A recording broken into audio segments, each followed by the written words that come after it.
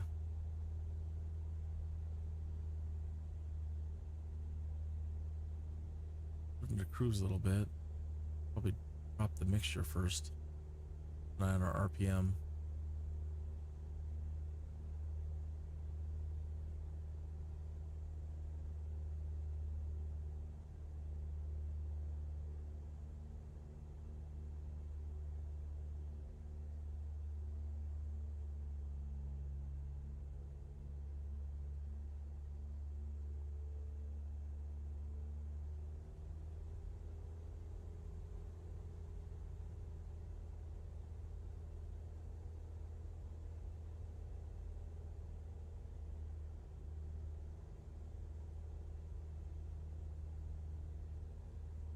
See how she handles that.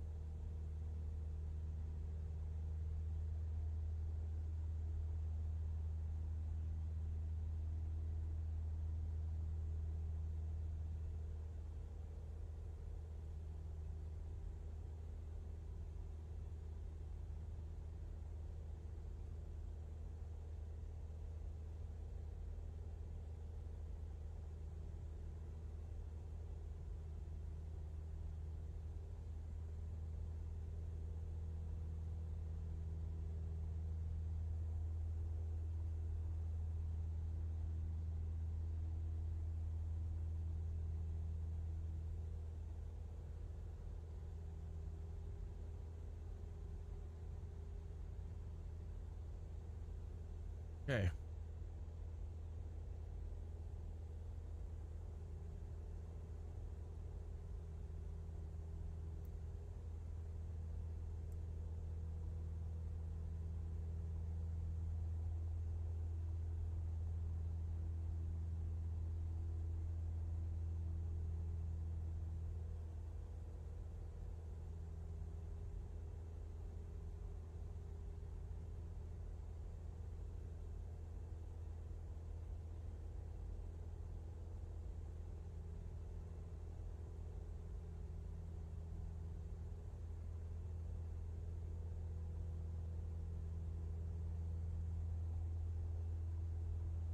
KLIM.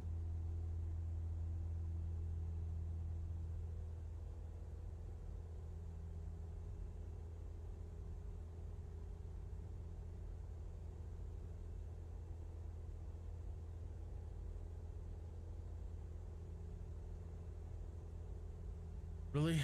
Did I get it wrong, or did they change the name?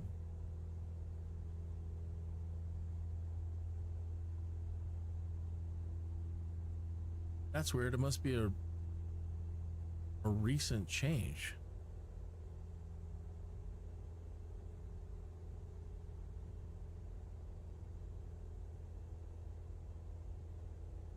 Because in the simulator, and according to the job here,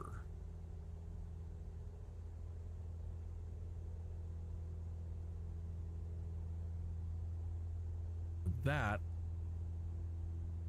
doesn't exist in here.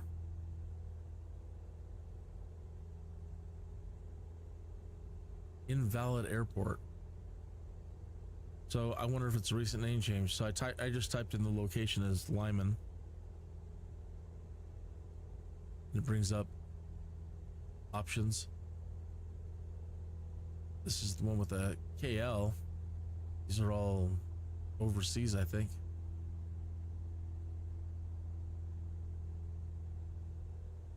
Yeah, 56 nautical miles. Dun, dun.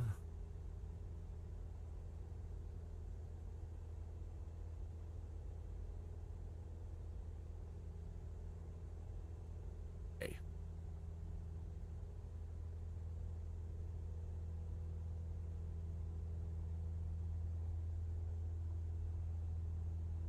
So, located 1 mile northeast of Lyman, Colorado, on 419 acres of land. Surveyed elevation is 5,374 feet. No tower. Says it as a segmented circle. I haven't seen really any of those. No beacon. No lights. See RMK. I don't see anything.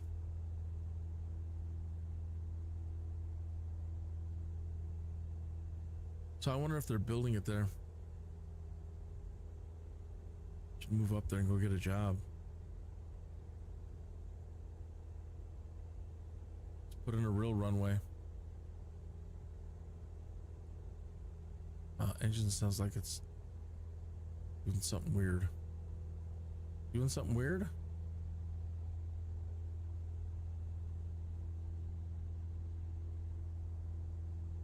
Yeah, everything looks okay.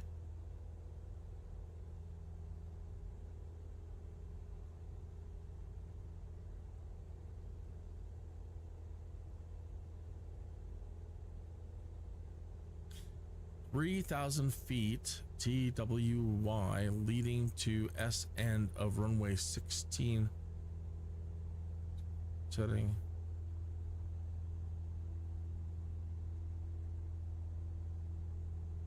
Traffic pattern on the left. Runway heading 169 or 349. In this case it'd be 349.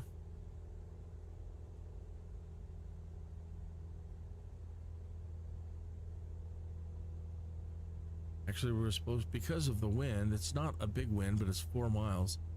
So that means we're going to have to approach it left, go down, turn, come back, and hit it at a heading of 169. It says it's a concrete runway.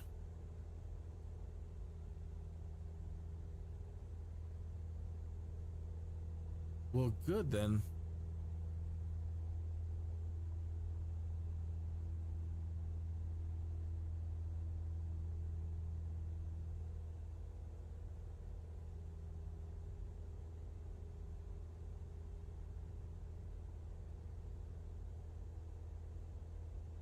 "16 will be at the northern end, runway 34 at the southern end." So it's the end of the runway is based on the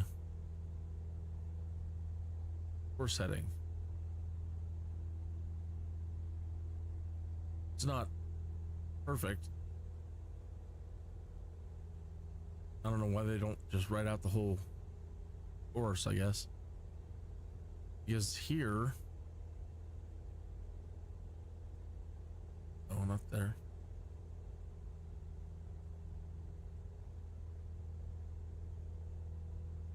There. Course heading 169 and 349. Close enough? Close enough.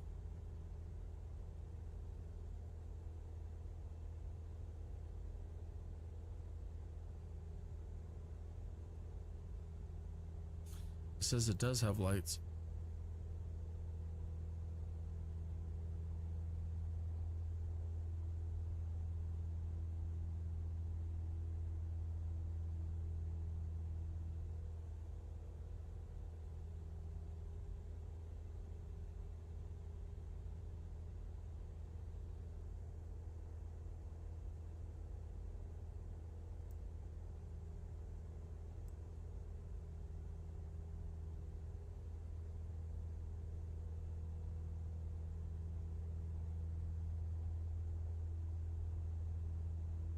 I hear a small plane similar to what we're flying right now zipping around overhead outside.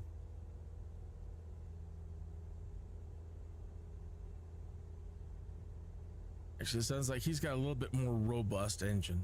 But it's not a big plane.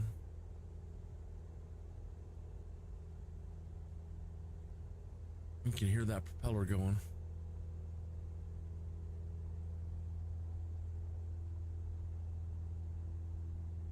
I should set up an alternate mic. I've got a boom mic. I should put it outside and aiming up and have an external audio source coming in. I can play what I'm hearing overhead. You hear a lot of great things out here.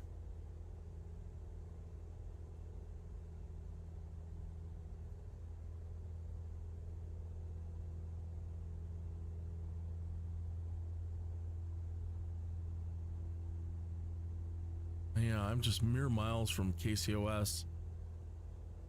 And then you've got the Army. KFCS not too far away. You've got Peterson Air Force Base or Colorado East.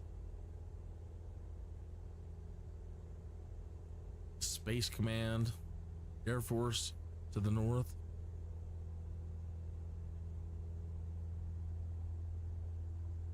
I have seen a UFO.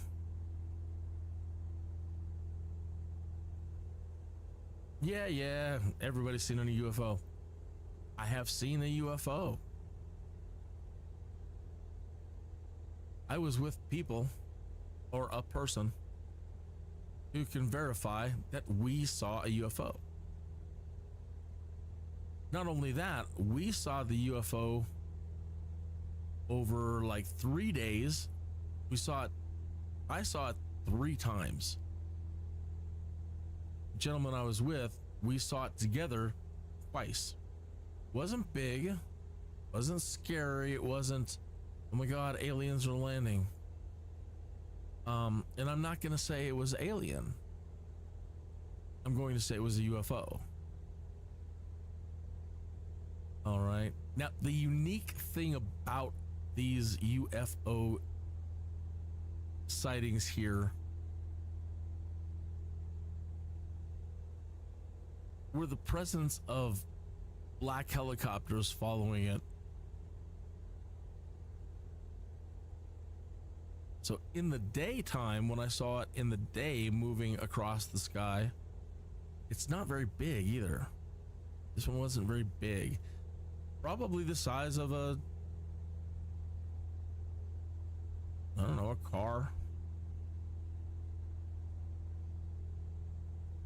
And it's a solid white light. It doesn't glow. It doesn't pulse. And it's a round ball of white light, not off color in any way, just white. Moving, I'm assuming silently, because helicopters were always pretty close by. So I just happened to be looking west in the middle of an afternoon, and I saw the thing coming by. And I had seen it like the night before or the night before. I don't recall which sequence. But I'm like, there it is again. So I grabbed my phone and trying to get it. I never did get anything. But again, we have witnesses. So and then here come the helicopters, put, following the line behind it. Seemed like it was just cruising over the football field not too far from here as I was looking west. Real low, very low. Enough to say that it was going over a football field.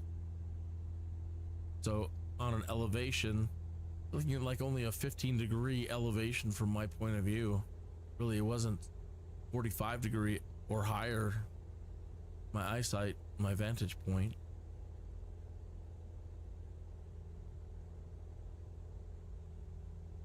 Okay. Maybe a little higher. I am kind of in a little dip here on the street. A little bit lower than the surrounding area. So, yeah, maybe it was a little higher.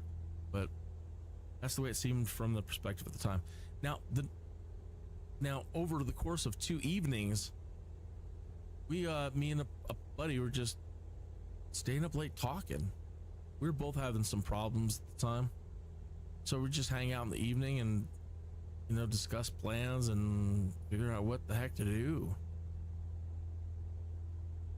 So just sitting in his garage, chit-chatting, and we hear helicopters. Now, we just generally have an interest in aviation, and they have told us recently that the city of Colorado Springs had kind of done away with the police helicopters, the whole defund the police crap. So we had supposedly gotten rid of our police helicopter. Dumb. But there were helicopters coming, and it was more than one. I'm like, how cool, man, some helicopters coming by. You shouldn't have any. Well, then they're probably, you know, Fort Carson or, you know, one of the Army bases. You got Peterson over here, you got Butts over there, Air Force Academy. I mean, so they're obviously well, I'm gonna guess they're military, so let's see what we can identify. Are they, what kind are they? Black Hawk, what are they? Let's go planes, helicopter spotting. So he opens the garage door and we step outside and we look to where the helicopters are passing. And then again, now at this point we're up on a hill where he lives. We're at a high point in the city. And so our view angle from standing outside on his driveway was almost parallel. So again, not looking high up into the sky. This is just right out in front of us. And that same glowing ball, same size, nothing spectacular, nothing pulsing, nothing flashing, nothing changing colors. A solid white ball of light about the size of a car, just cruising west to east in front of us. So left or right, we'd be looking north. We turn, we're looking north. They're passing our eyesight from left to right, moving from west to east.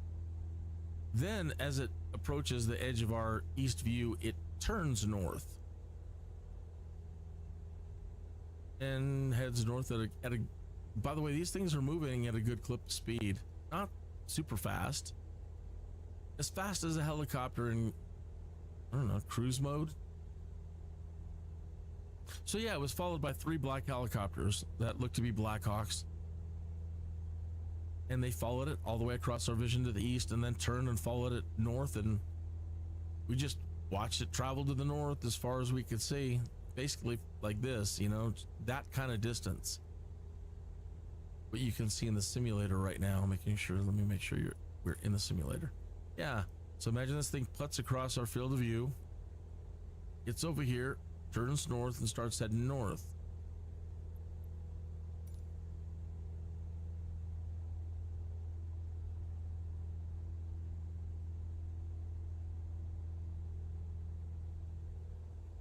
Yeah, we followed it all the way out to the vanishing point and did not see where it went. Just okay. So then the next night, maybe, or maybe even a night after, but I'm thinking it was the next night. Same thing. Sitting in his garage, we hear the helicopters. This time we run out.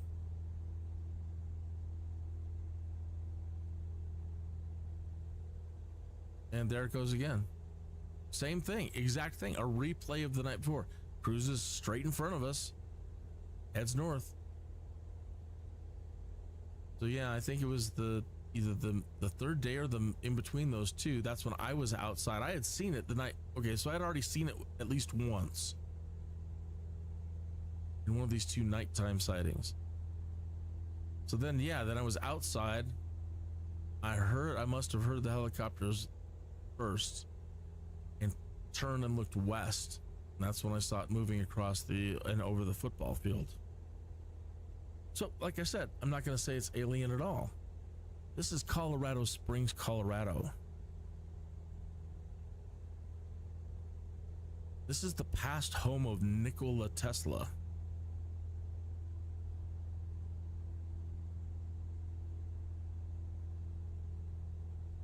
Nikola Tesla came out here in the 1890s to set up his laboratory, which would have been from the direction I'm currently sitting and facing, our starboard side,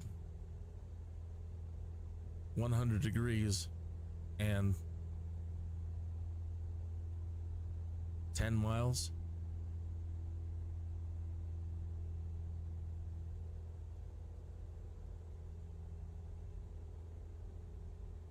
not much more than that, I would think, give or take, you know, just a few here or there. Either way, just that way, about 10 miles in the past, in the 1890s, that's where his facility was. The one you see in all the pictures with the mast that he raised, or the pole that he raised with the Tesla sphere on top, the ball.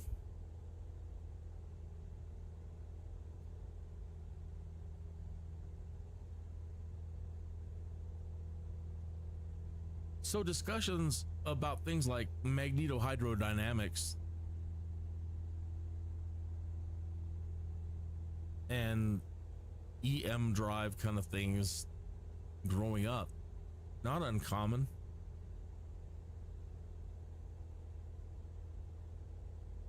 So the first thought is not to think it's an alien. The first thought is to think, oh, it's an EM. It's an EM phenomenon, or in a solid state. So it could be also MHD. EMD, MHD.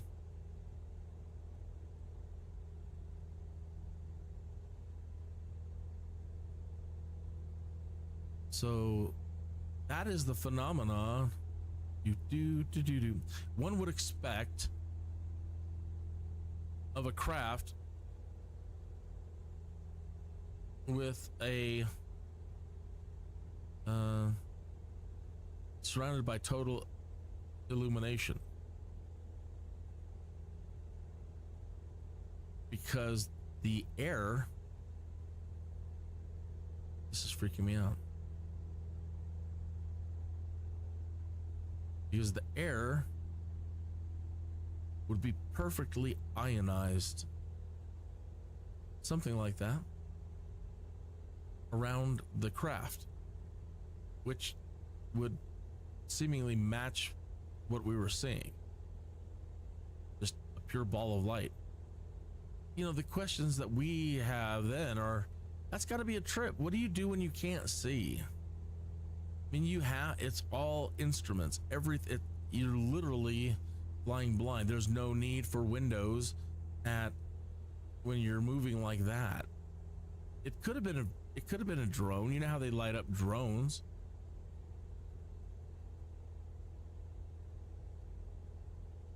But drones, usually the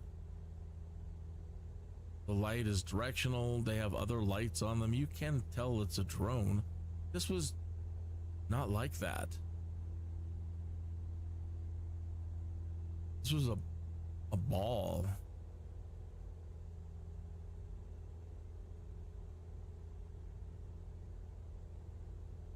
So yeah, then you're like, wow, you know, trying to figure out how to solve the problems of that. Like, how do you navigate? And doesn't it create like a Faraday, its own little Faraday thing around you? Wouldn't it? So how do you get signals in and out? How could you possibly, you know, all these questions.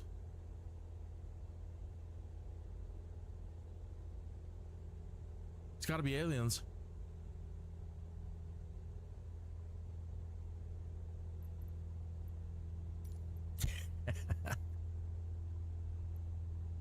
No.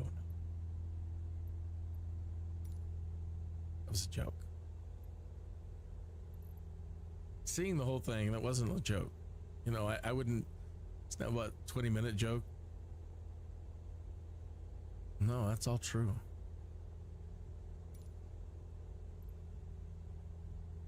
Check and see if the weather's changed. Kilo Lima India Charlie, automated weather observation 1600 Zulu. Wind 147 at 10. Visibility 10. Sky conditions, few clouds at 3,400 feet, 4,000. Okay, so the wind is now coming in our, wind is now at 10.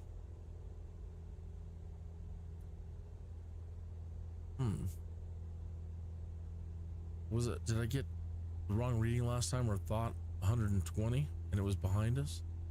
So if it's at 10 and it's the wind is 10 miles, well, let's do that again.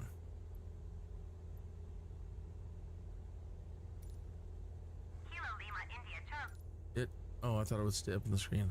Kilo Lima India Charlie. Automated weather observation 1600 Zulu. Wind 147 at 10. 147. Visibility. Okay, so it is behind us, and it's 10 miles, 10 knots. So yeah, we still want to turn and come around and land, going to the south. So we want runway 16. We want a full stop landing. And our position is here. Kilo Oops, Lima India wrong one. Charlie traffic Kineas 21 is on final runway. We're not on final. 16 Sorry about that. They don't have a sorry button up here. I'm sorry, I screwed that up. That's wrong. Sorry. What I meant is I'm here. Kilo Lima India Charlie traffic Kineas 217 miles north, 7,900 feet inbound to land runway 16. The touchdown zone was in the 5,000s.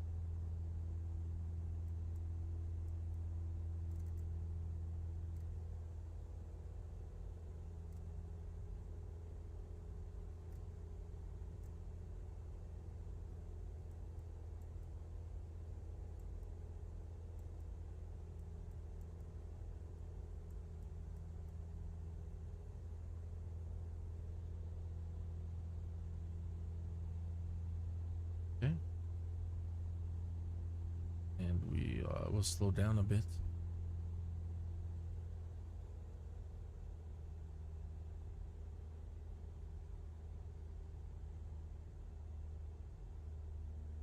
Okay. A little bit more mixture in.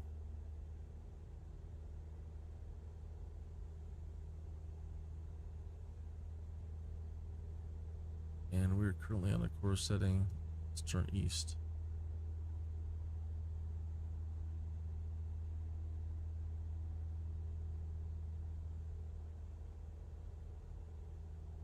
Well, we could have crossed it, but I want to keep it off our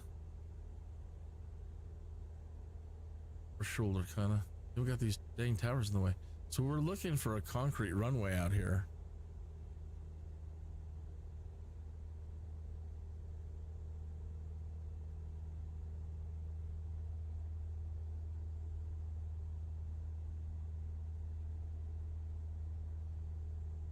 And as we pass it, the setting's supposed to be 16.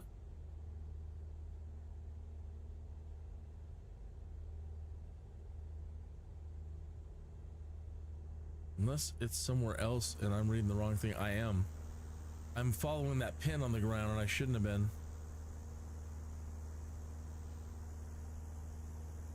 Wow, way off. That was dumb.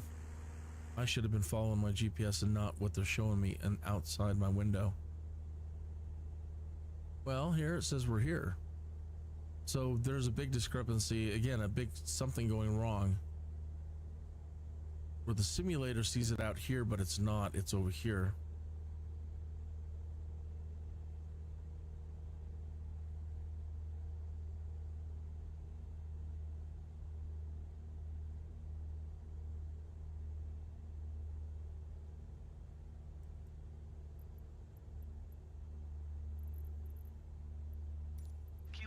India Charlie, traffic Kineas 2112 miles, northeast 6,000 feet inbound to land runway 16.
Yeah, you see how it's not even, it's different.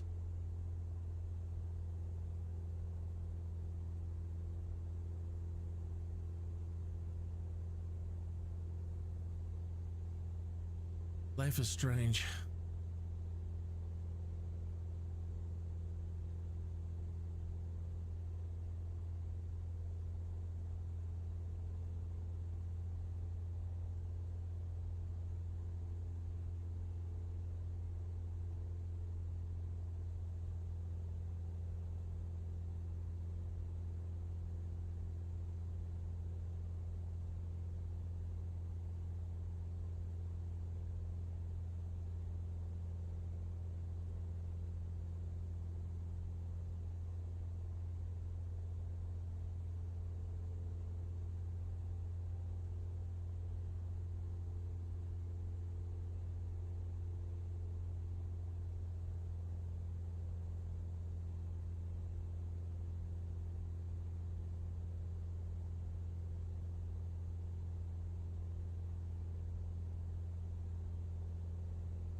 So I might have to start downloading all of my live streams once I'm done with them. That is the only way at the moment to put music into them, is if they are uploaded as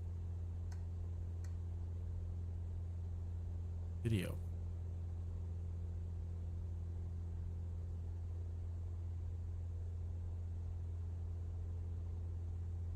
And then I would have to take them into something,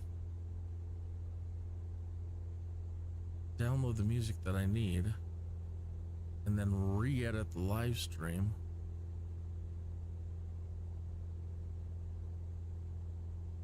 with the music, and then re-upload.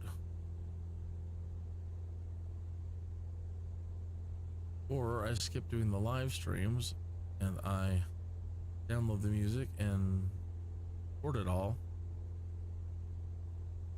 and then I still have to, then I can play the music while I'm recording,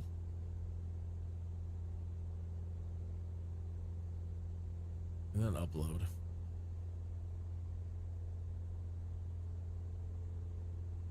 That seems very tedious, YouTube. It'd be so much nicer if you hurry on making it live stream compatible.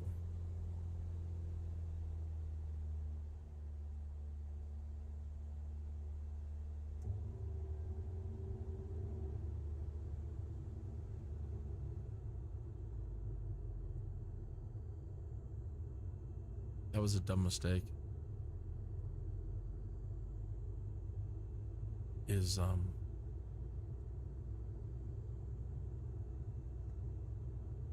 You might be able to pull flaps anywhere in the white, but I believe that it's here. Couldn't drop your flaps going any faster than that.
A little rudder in our rear end.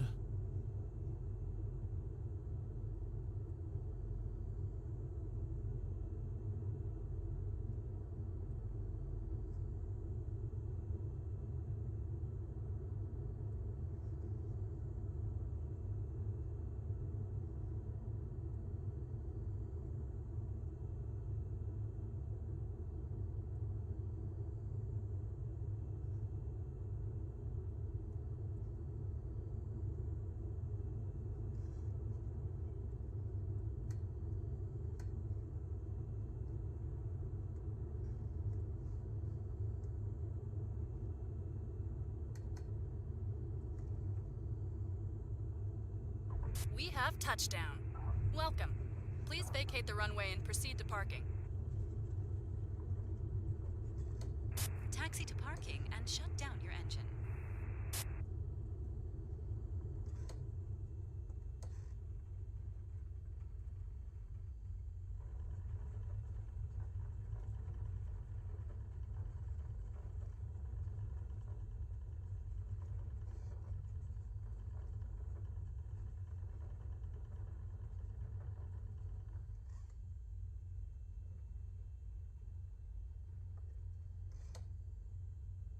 See if we can do it here. I don't want to have to go find a parking.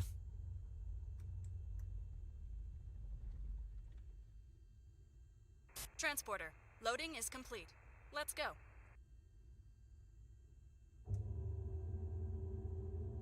All right. Loading is complete.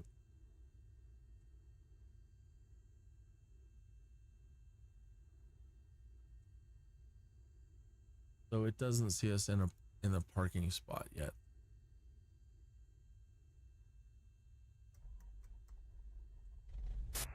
You're good to go. Contact the tower for clearance.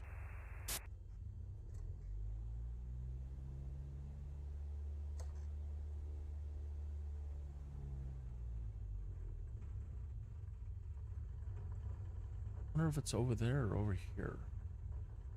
What the heck is it?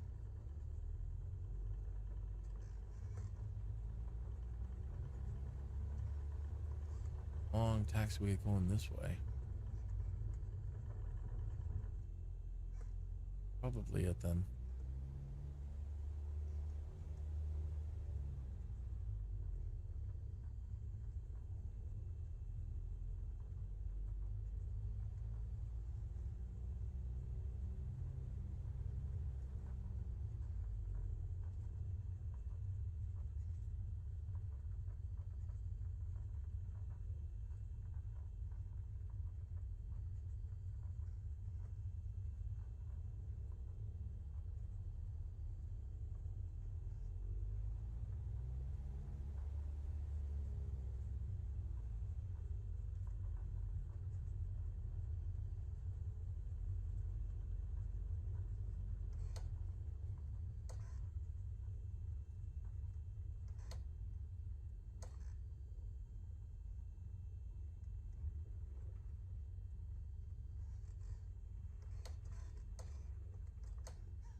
Kilo Lima India, Charlie traffic, Kineas 21 is clear of the runway.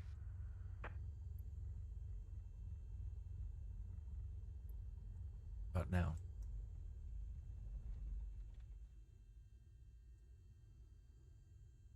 Oh, you really? Are you really going to do that to us?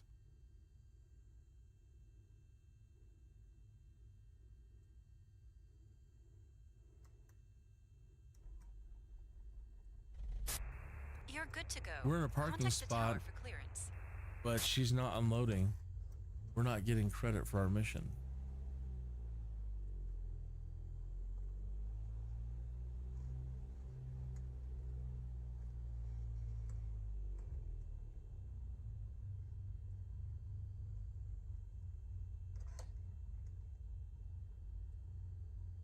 This is gonna be one of the last times I do a mission out here.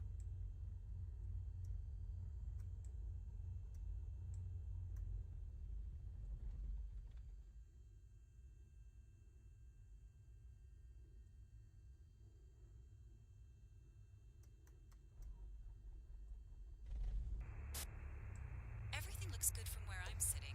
Taxi to the runway and take off.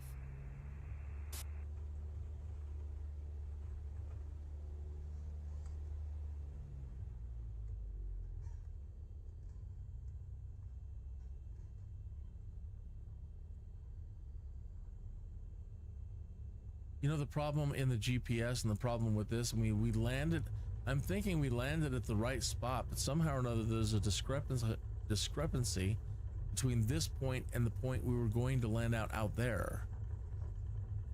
I'm wondering if I go just land in the dirt out where it thought the airport was,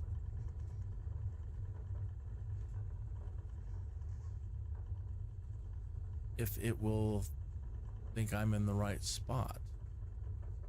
Stop. Let me show you what I'm thinking.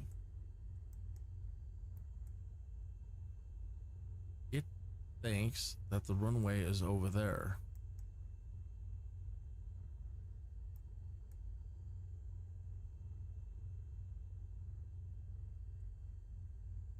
Not where we were.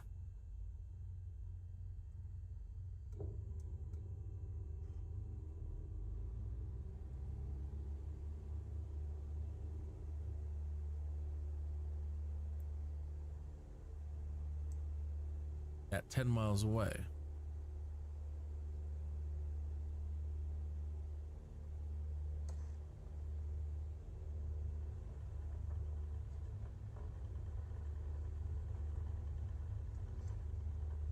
Over there.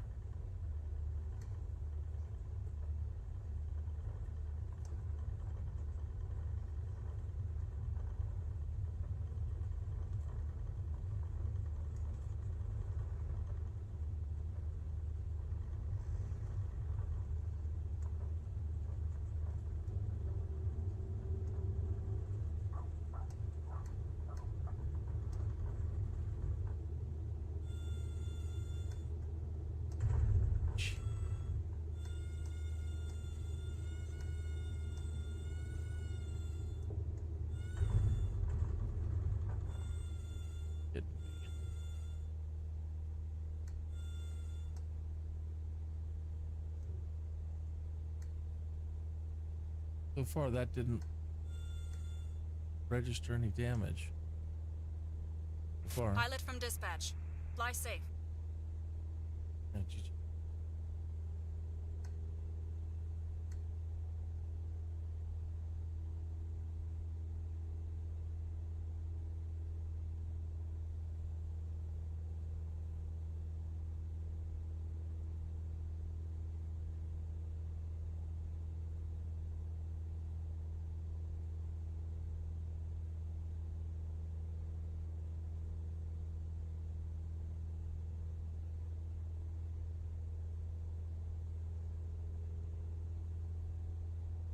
And all kinds of obstacle.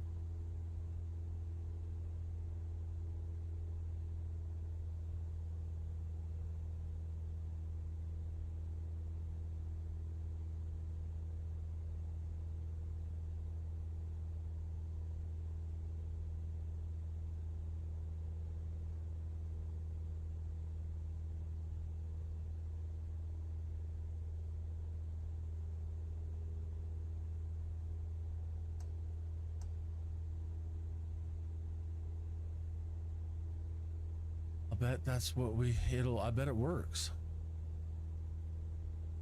I bet if we land over there, it will pay us.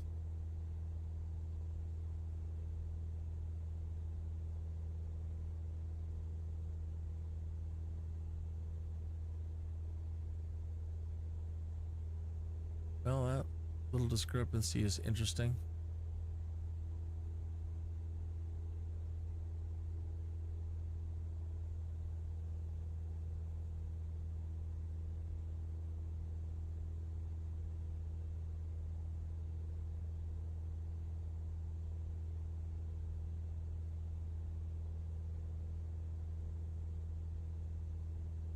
Dun, dun, dun. Storyline. Another challenge overcome by our hero, the Kineas the Skydude. Few experience points for problem solving.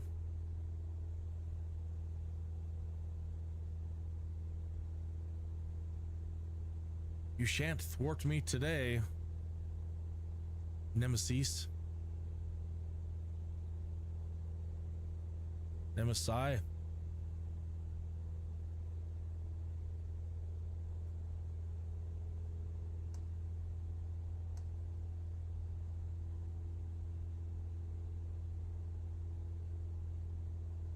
Remember that U2 song, She Moves in Mysterious Ways?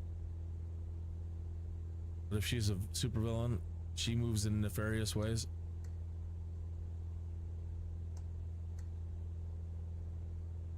Yo, son, get it?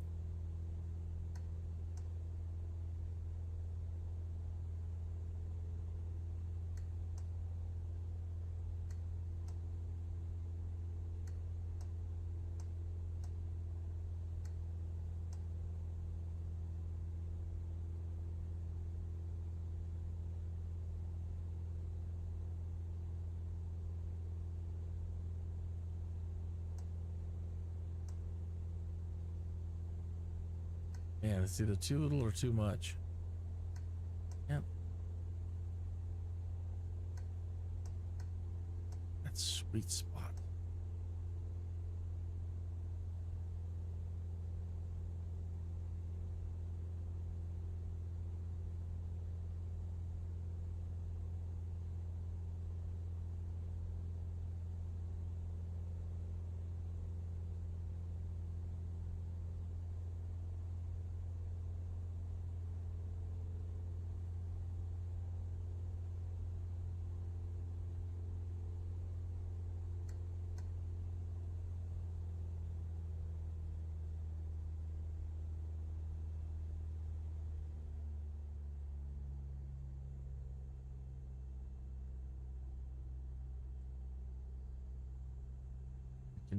That is enough space to land.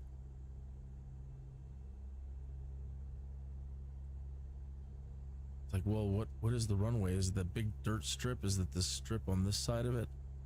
Is it that grass strip over there where the pole is? You know, the marker on the ground is?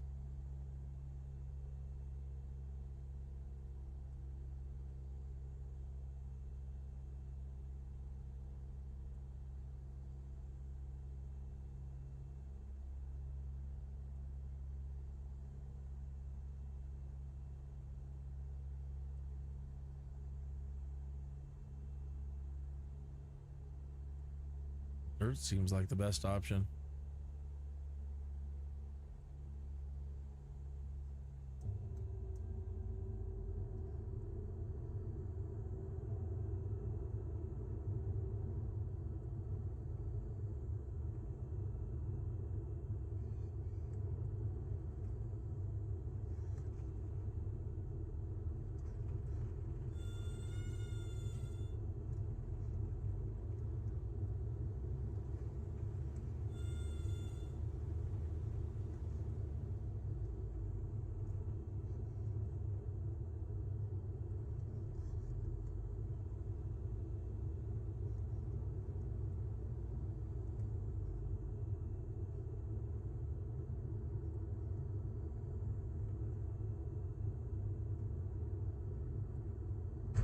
We have touchdown. Welcome. Please vacate the runway and proceed to parking. Transporter from dispatch. Clear the runway and taxi to parking.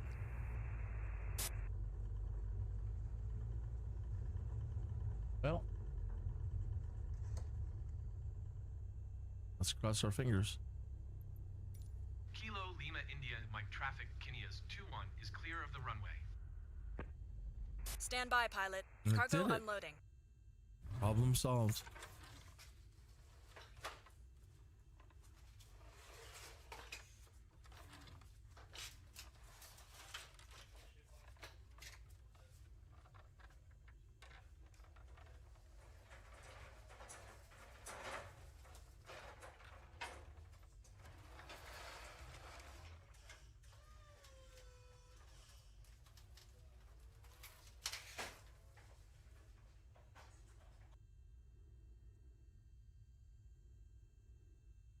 Pilot, that's all the cargo removed from the aircraft. Enjoy the rest of your day. Mm-hmm.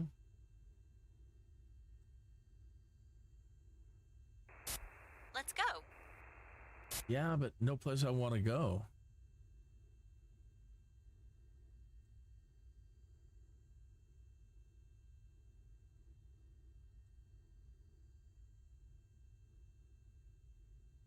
Oh, gads, really?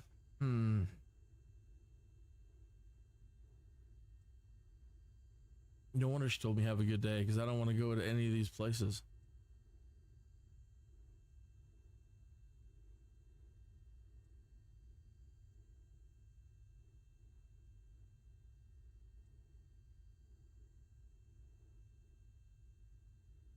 That's closest to home. 97C0. CO. Pilot, this is dispatch. The mail that is being loaded up is time sensitive. No delays, please. For FedEx. Aircrew, we will load the time deliveries as fast as we can to get you on your way. 97C0.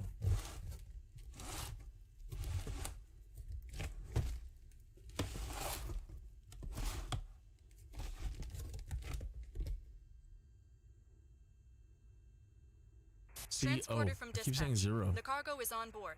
You are clear to taxi to the runway and take off.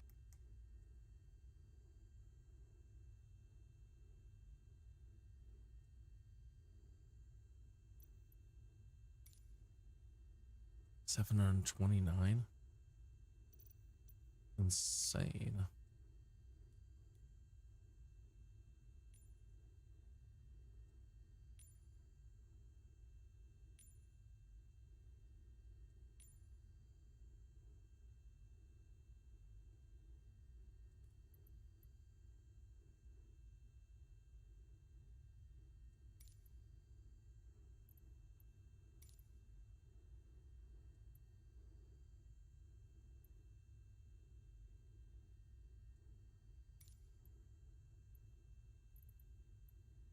Kilo Lima India Mike traffic Kinias 21 is taxiing to runway 2.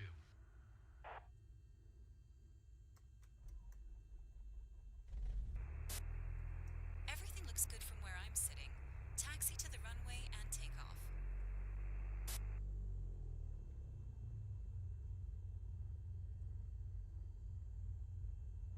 Are these guys first?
let's put a runway here, but let's leave that one bush.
Going.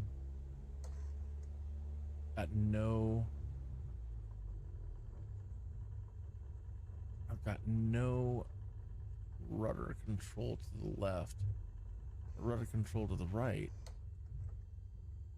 Let me do a calibration. It could be the weight, but it could be calibration. I don't know, but I can't. I got full rudder and I can't move.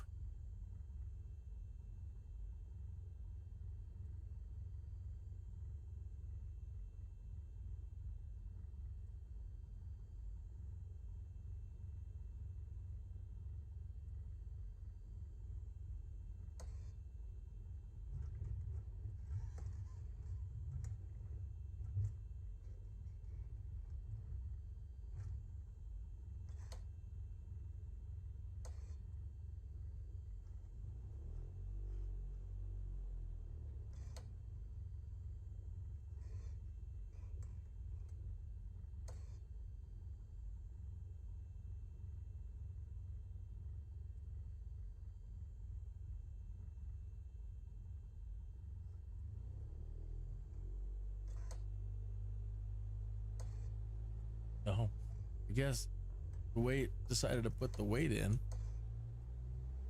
Nah, you're only gonna turn right. This is dangerous.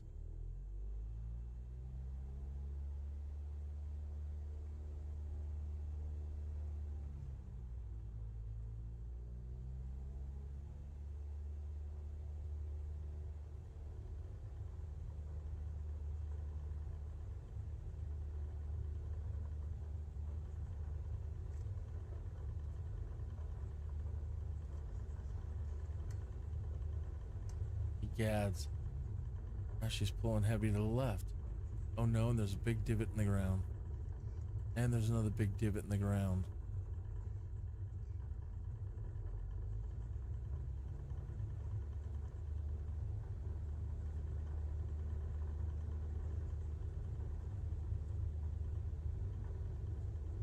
Big divot in the ground.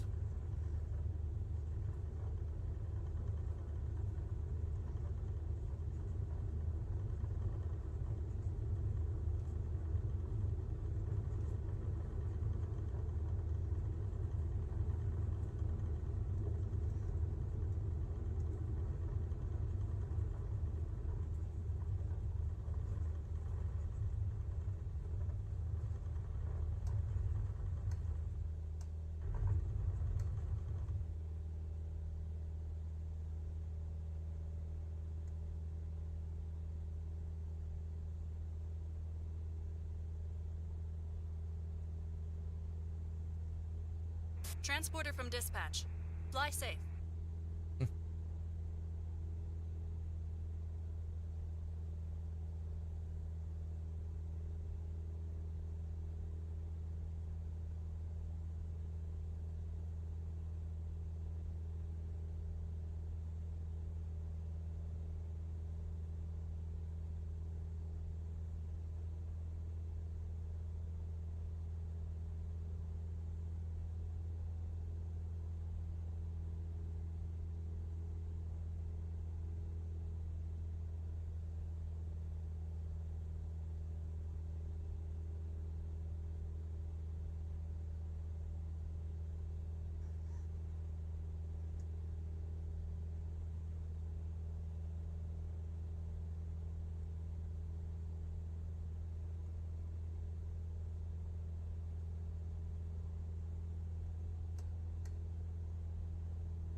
A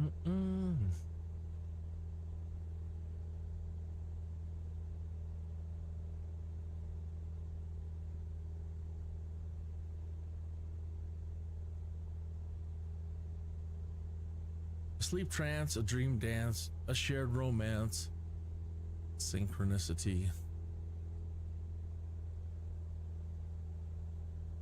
Connecting principle linked to the invisible.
All right, Maverick's ready to go.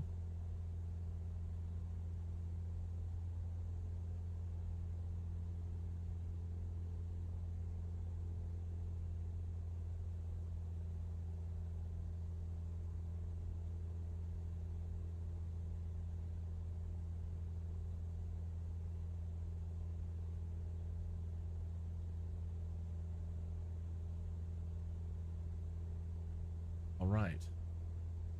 Time. 14 minutes after the hour, you're watching Kineas in TV. You're watching a Skydude episode number 19. After being bitten by a radioactive bird, somewhat, I want to say mild-mannered, somewhat mannered, not much mannered, no mannered, Tuthill feels compelled to become Kineas, the Skydude. So 19, one step forward, two steps back, my own worst enemy. Yeah, I've been making so many dang mistakes. I can't blame the, all the workings on what's been going on. They've been my own mistakes at my own hand, by my own hand, that caused us a major setback yesterday. Over $100,000 a lot. So it's taken most of the morning, and we're just now kind of getting back to where we were. Speaking of, let me do a backup.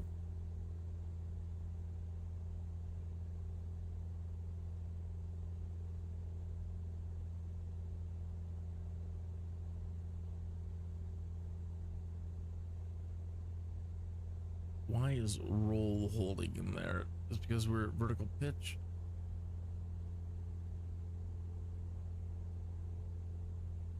So it'll probably line up, but I could just for the moment nudge it. 125. Pretty much right where we're at.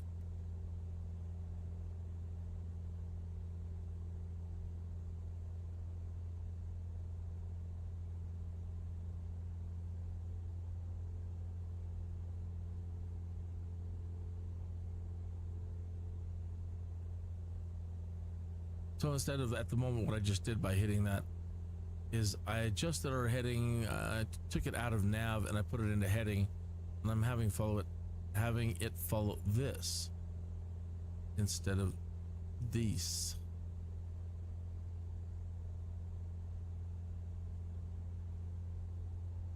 Still going the same direction, but the one,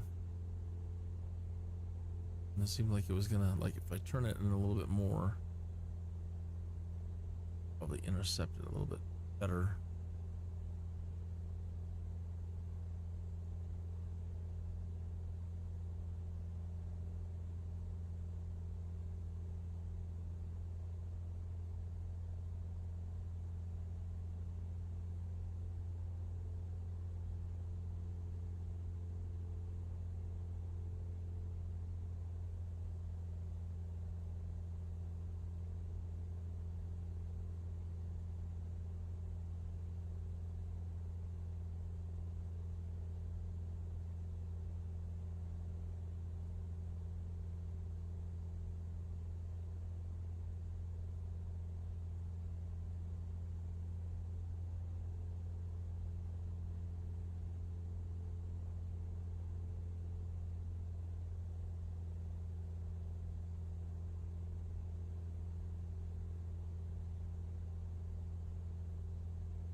Sorry I was so quiet over this last stretch. I did open up Twitter and I saw that, somebody that I grew up and just have admired so much. It's one of those never meet your heroes kind of things. Because they end up doing or saying things that it can be completely just never what you thought they would be. And in this day of science, people sometimes can flip out and they say things like, I don't believe in heaven, and anybody who tells you is stupid. But then they'll turn around and tell you, I believe in the science. And I say, well, then you're talking to the wrong scientists to find your faith. That with the right science, you see things completely different, and everything becomes much more plausible. You don't have to have faith. Faith is great, but having some science behind it,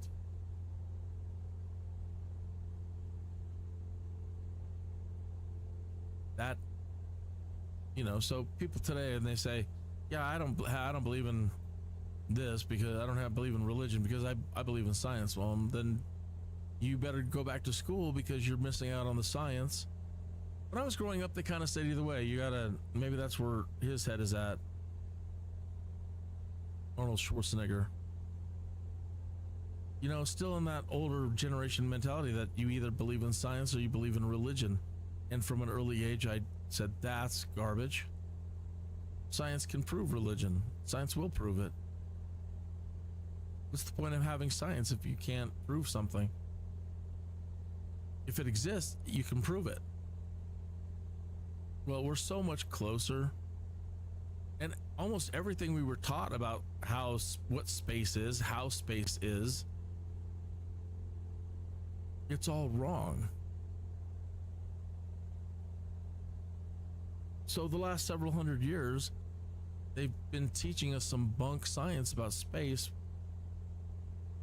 which makes you feel no connection. You don't see any connection between yourself and the cosmos at all. When I was growing up, that was it. The current state of science is everything's a vacuum and it's all gravity. And there's nothing special about it, and there's no possible connection between the grandeur of it all and you. So go ahead and just keep despairing and your life sucks, and have no hope. You don't have to have religion. Just, let me kick you in the nuts with that. And then also let me tell you, God doesn't exist, and it's all bunk. Yeah. Wow. Joy kill. This new breed of scientists, cosmologists, cosmogonists, astrophysicists, plasma physicists, they're the only ones in recent years who've actually been able to reproduce stellar phenomena. Nobody doing math who's been teaching science and space sciences since we were born has been able to prove anything. They just throw math at it and tell you this is the best math for it, so believe it. And science doesn't work that way. Science it's got to be scalable, it's got to be reproducible, it's got, there's all these qualifications. Okay, well, there are people out there that are with the satellites up there and in the laboratory. They're able to explain stellar phenomena from their point of view, as well as show you stuff from the laboratory that matches what you're seeing in space. But as usual, the people that are making their money when you threaten somebody's dinner plate,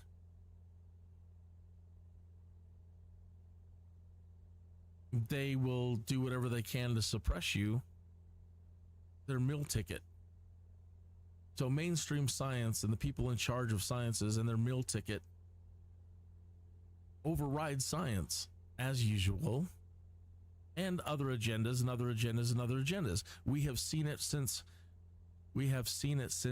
science began, that there are forces out there that will absolutely suppress ideas as long as they can to retain their meal ticket, or to stop you from believing that there's any connection between you and something infinite, like a creator. But this new generation of scientists who are working in completely different fields than, they didn't start out to be astrophysicists and other things. It's just that their science ends up working with what we're seeing in space. So now over the last 20 years, they have been trying to get now all their papers published and da-da-da, and slowly but surely more and more people are starting to catch on. That's like the climate change things. Not a lot of people that are climate experts are plasma physicists, astrophysicist, plasma astrophysicist, plasma cosmologists, right? They're weathermen, and they're running data, and they're running numbers, and they're running math, and they're, but they can't prove anything. But these guys in their laboratory, they can prove stuff. They can scale it. They can show you. But unless you're really looking for the cutting edge scientists who are talking about all this, you're going to be caught up in all the programs that are still going on to this day. I still have a very tough time now turning on any cool space show, documentary, anything to do with space, sciences, and the latest in this and that and this. Whereas when I was a kid, that's all I would want to watch. I'd want to watch everything to do with space and science and the structure of space and yada, yada, yada. And now I can't stand it. Now it drives me mad. I'm like, what is this garbage? What is this garbage you're feeding people today? This is still old school mainstream scientists trying to hang on to their meal ticket and foisting crap upon an educated society. And so an educated society will take the latest, best information that they have and try to absorb that into their lives. And it's still the same crap from 100 years ago, which you're completely cut off. You have no connection to cosmic forces, the universe in total. And there's no way that there could be a being out there that could be omnipotent and omnipresent.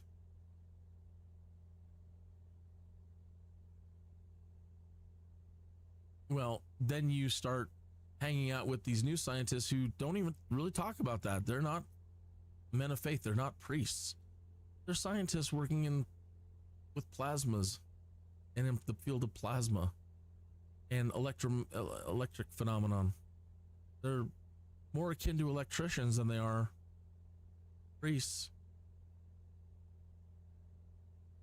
But they're now proving that everything in the universe is electromagnetically connected.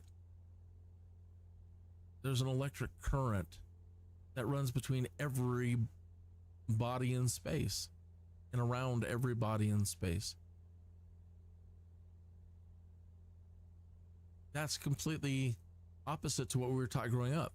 Space is a vacuum and there's no electric charge being moved around in space. But now we can prove it with all of our satellites and all this other stuff. It's all electric. These are all electric phenomenon mostly. And that the electromagnetic potential is a billion times, give or take a few billions, times stronger than gravity. Really? It's all just gravity out there? Nothing electric? Wrong. But they're not teaching that. Did you know that growing up? That there's an electric current running between everything, and the electromagnetic force is billion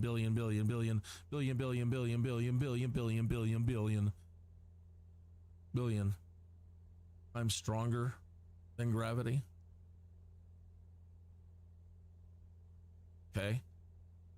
I'm playing, I'm on a computer. Let's just break it down to how silly and infantile we still are, but can apply these ideas to the whole cosmic fabric. Here I am using a man-made, created electronic device capable of doing these 3D calculations and all this stuff to simulate this flight simulator that I'm playing. Another piece of software simulating the career stuff. Another piece of software is the operating system. I'm using another piece of software, OBS, to live stream it all and encode it all over to a YouTube server. These are all things you understand. Okay, so everything I'm doing is traveling at a phenomenal rate of speed through LAN, electronic LAN, land-based cabling. This is pretty much real time. There's very little delay between what I'm doing and what you're seeing and hearing. So almost real time, if not real time already. I'm doing all these activities and I'm streaming this out to the world. You can see what I'm seeing. You can see what I'm doing. You can hear what I'm doing. You can hear what I'm saying in real time. And the whole cosmos is wired that way.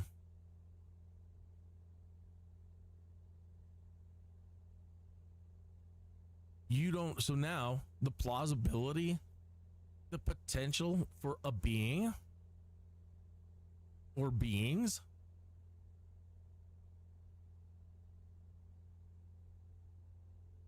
to see and hear anything they want that's moving electrically, not to mention being able to move physically move yourself, which we haven't achieved yet. It's in Star Trek, the whole concept of teleportation.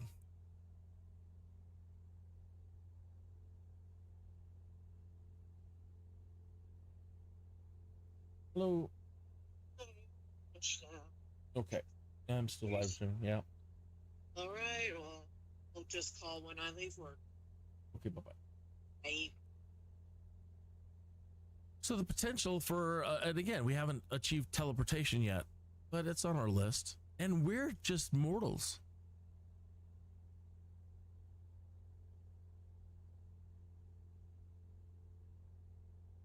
We're mortals taking baby steps, and we're already starting to approach things like teleportation.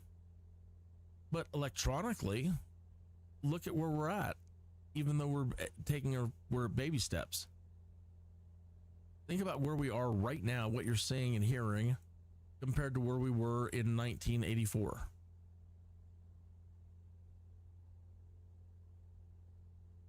Right? The whole universe is electric.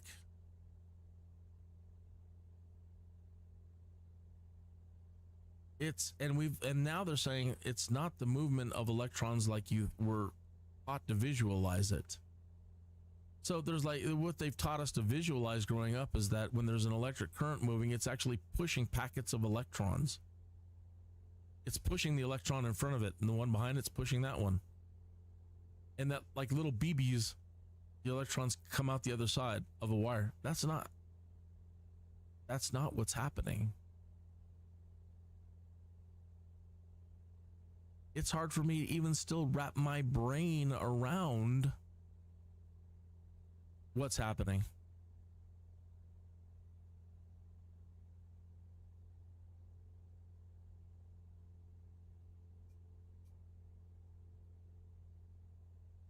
So to think the possibility of a being or beings out there, and don't forget the ultimate. We are bioelectric.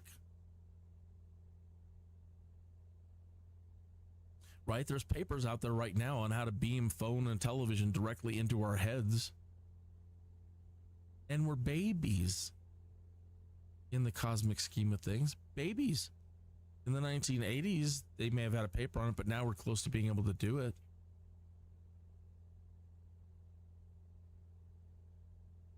You don't think there's entities out there with the ability, whether it's through machines, through electronic devices,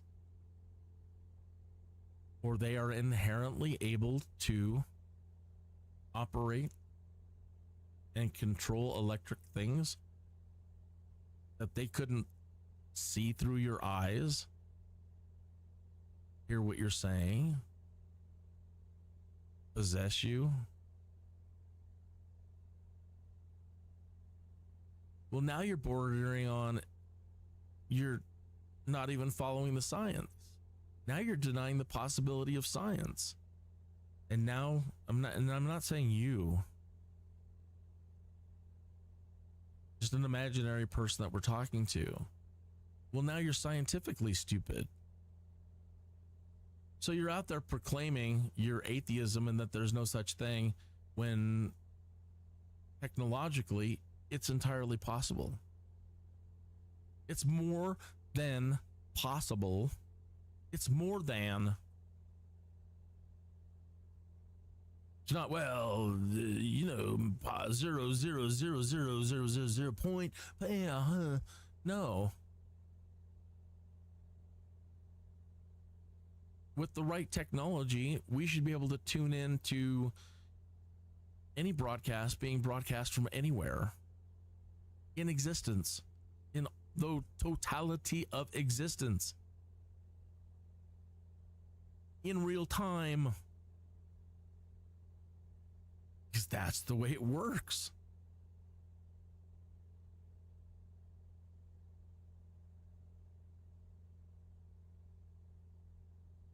So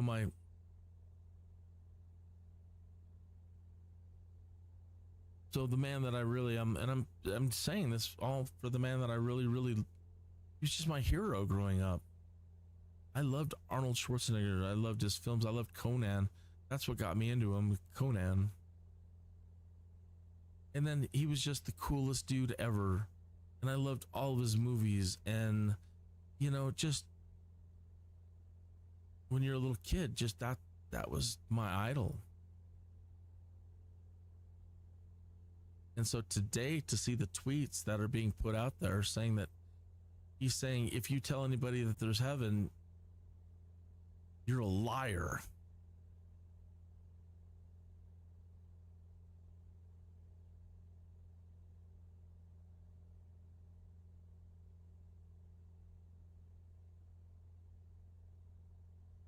I'm not the most spiritual person.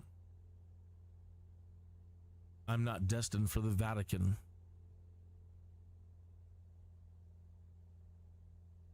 And I love science. And I believe in science. The hell were we going? I've lost us. Given I was talking too much about the science and I was blinded by it. And I need to get us back to where we need to go, 97C0.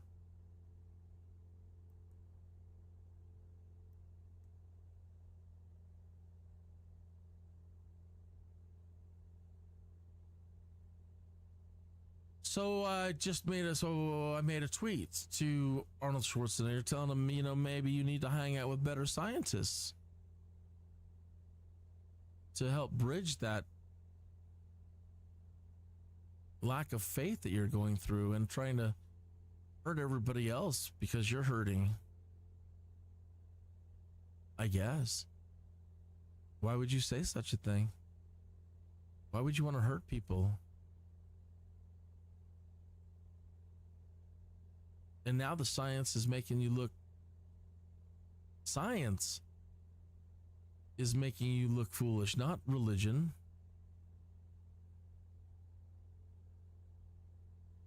Open your eyes and see the beauty of what's of your connection to the cosmos. Go out and stand in the rain and realize when you're in the rain, your connection's even stronger. Potentially. That's science.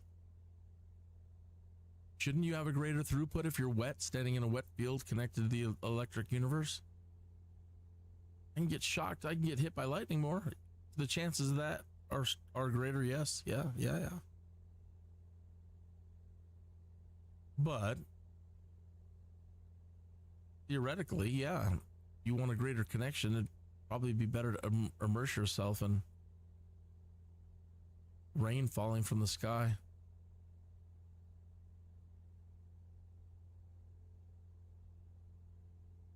You're not disconnected from the universe, Mr. Schwarzenegger. None of us are. And I hope that somewhere out there,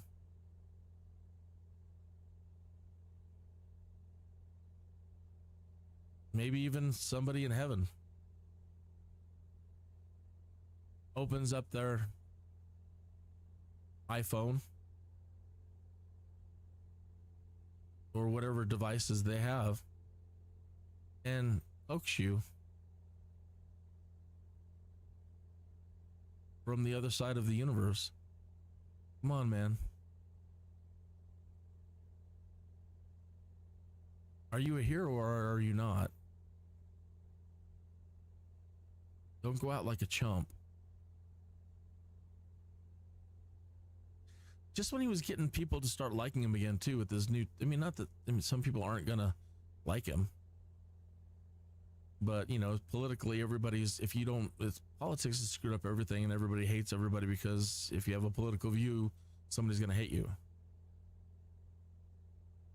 And because of that, he's lost a lot of people's, who used to really respect him. And, so now he's put out this latest show and everybody's getting happy about it. They're happy to see him doing stuff again and involved in stuff that's semi-humorous, and we're really enjoying it. And then right the moment that we are enjoying it all again and we're tweeting, man, thank you for this cool show and thanks for everything and good to see you again, and bam, let me just screw you up. Let me get you to hate me all over again. Buddy, sir.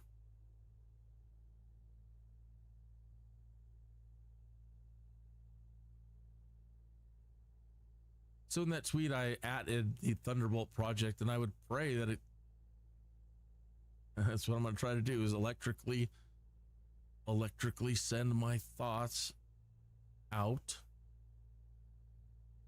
That somebody who's running the Thunderbolts project Twitter will see the attention Dr. Wall, Thornhill, and Dr. Donald Scott. Because I think just those two guys right there, just two guys, there's a lot more, but those are my two favorite.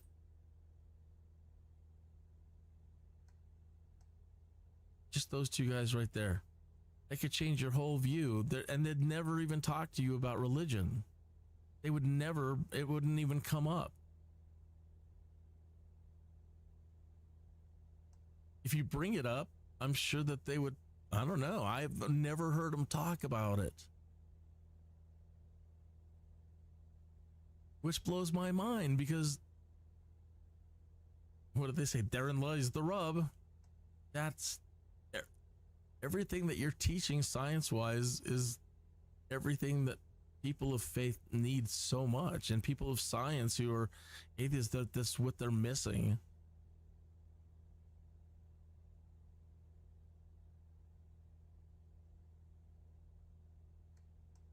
So I hope that message finds Schwarzenegger, Dr. Thornhill, and Dr. Scott, and he has the means and the funding and the ability to go hang out with two better scientists and have his whole life changed. Good luck, Mr. Schwarzenegger.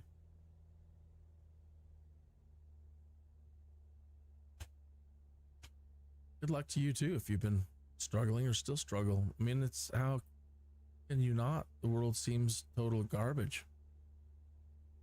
You know, it's hard to it seems very easy.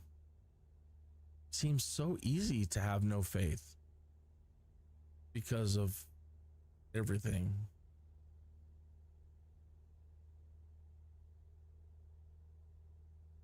And that's sad. I'm glad I know what I know. I don't know that I will ever lack faith again. It's just, it all makes too much sense.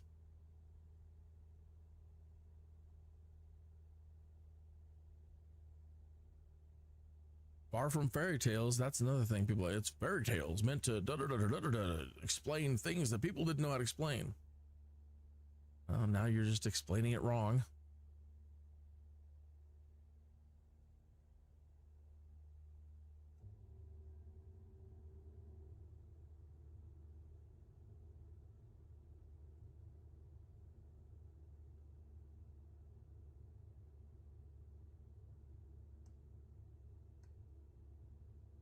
It says it's right here.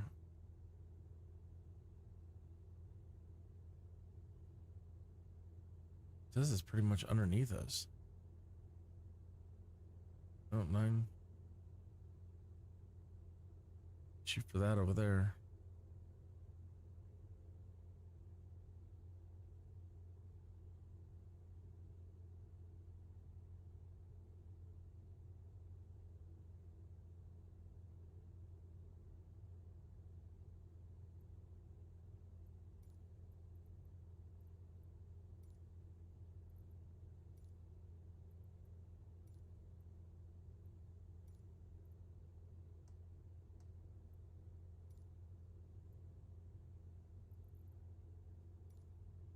Charlie Oscar, traffic Kineas, 212 miles east, 6,800 feet, inbound to land runway 17.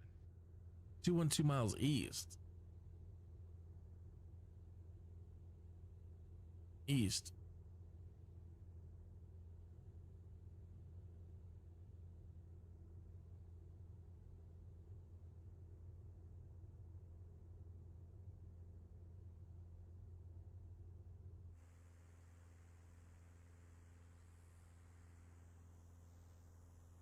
Uh-huh.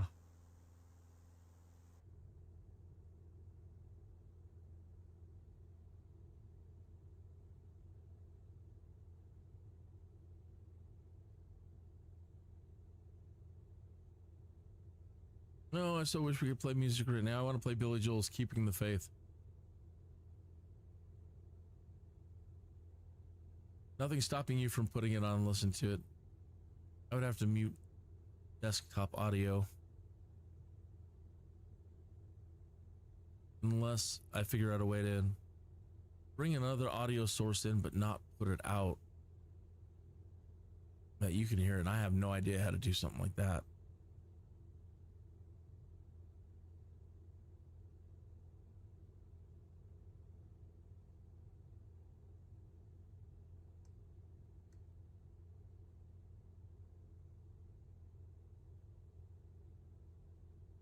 They're all ready to go for jobs. Let me get this landing done though.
I would really like to get some foot pedals.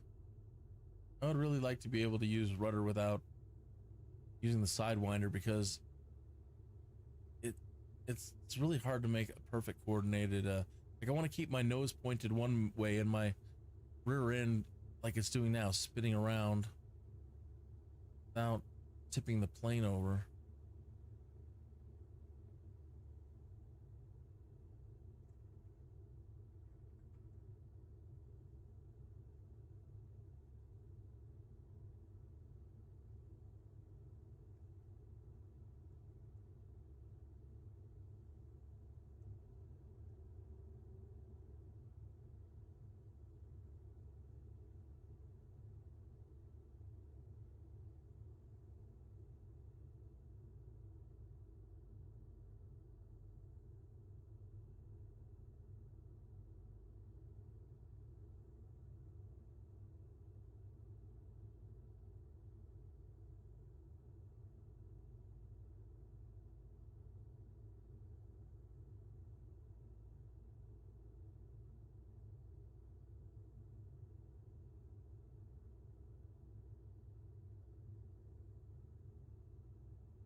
You might still have time before the deadline.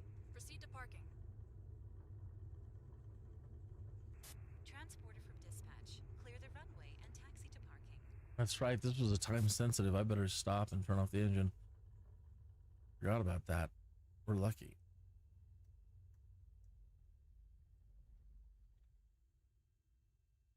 Transporter. Loading is complete. Let's go. No, not loading. Everything looks good from where I'm sitting. Taxi to the runway and take off. Where does it see us? See us.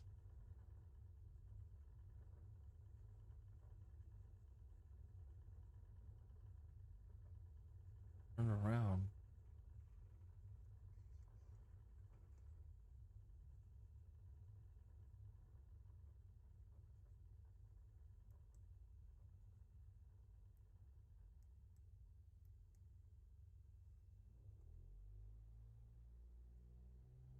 See.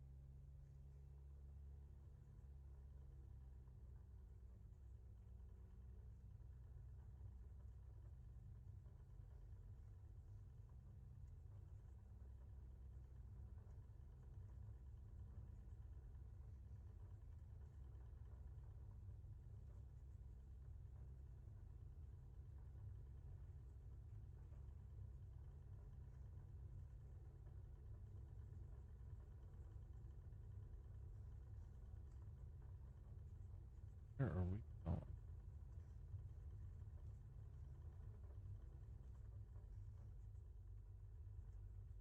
I don't like landing on these places. It's just, you don't like that last one. It's off somehow.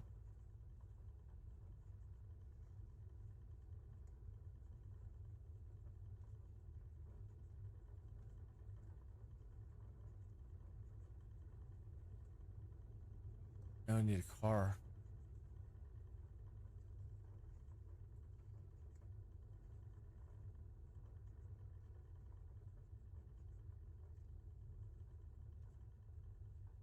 We're not even gonna make it there before the time runs out.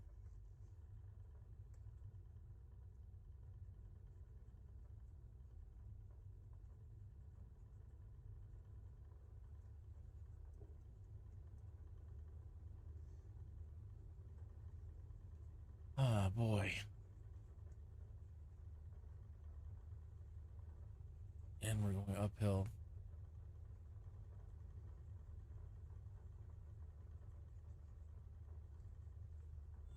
I'd better save it right now before we end up flipping the plane.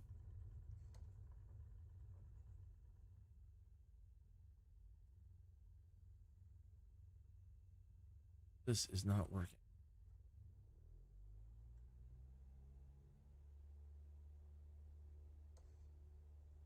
How could we be so off? We were right there where it told us to land. Forget it. Forget it. That's why I so dislike doing these grass field missions. I'm just gonna kill the job. Go back to Colorado Springs. Pilot, stand by. The cargo is being removed. I don't even want to talk to you right now.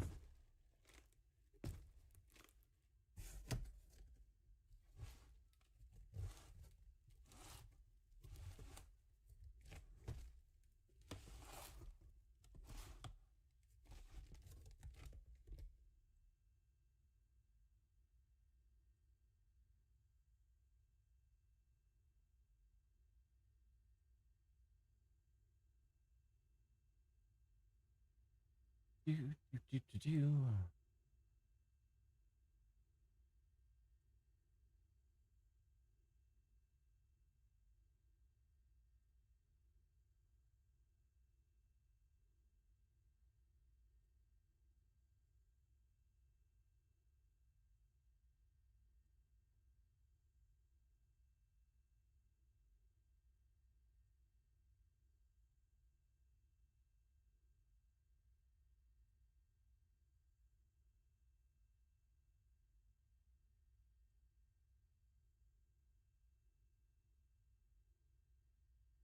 We're the only ones making money today. Okay, let's figure out a way out of here.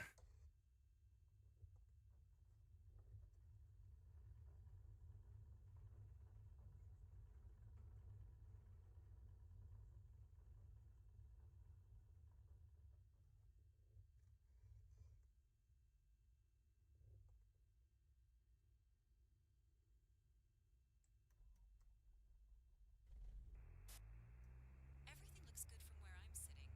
Taxi to the runway and take off.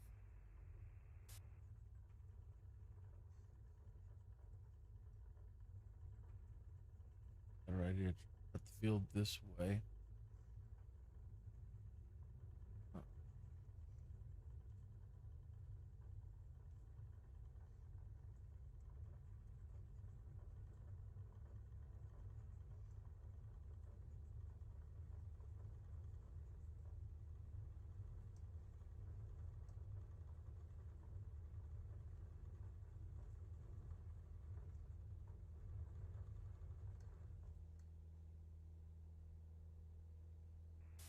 Enjoy your personal flight, pilot.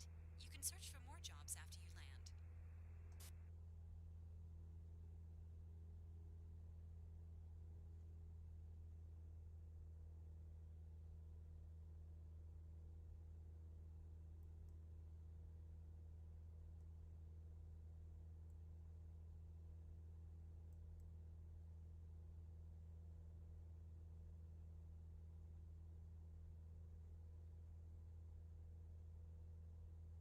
Easy thing.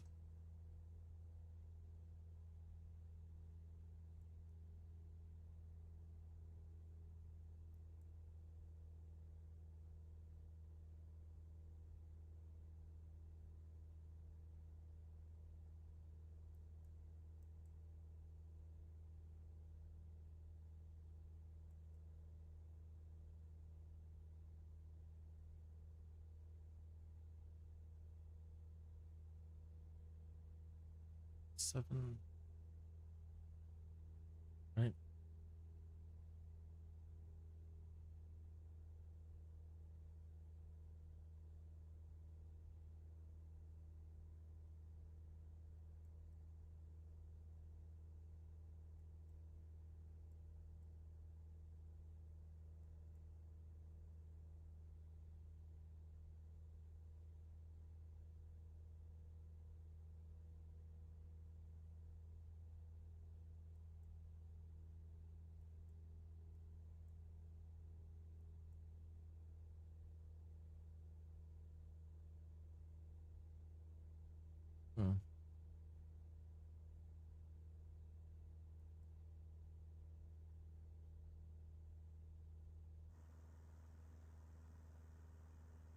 We have a little ways. Try to get some speed.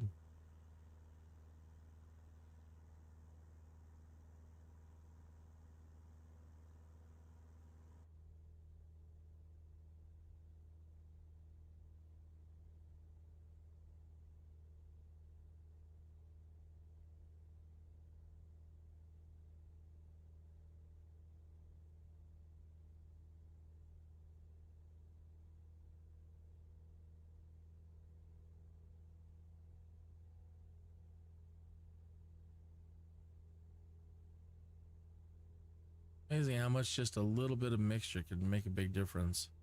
We were not gaining any speed once I hit alt hold. Just put in just a few, I just slid it ever so slightly forward. A couple of clicks, if you will.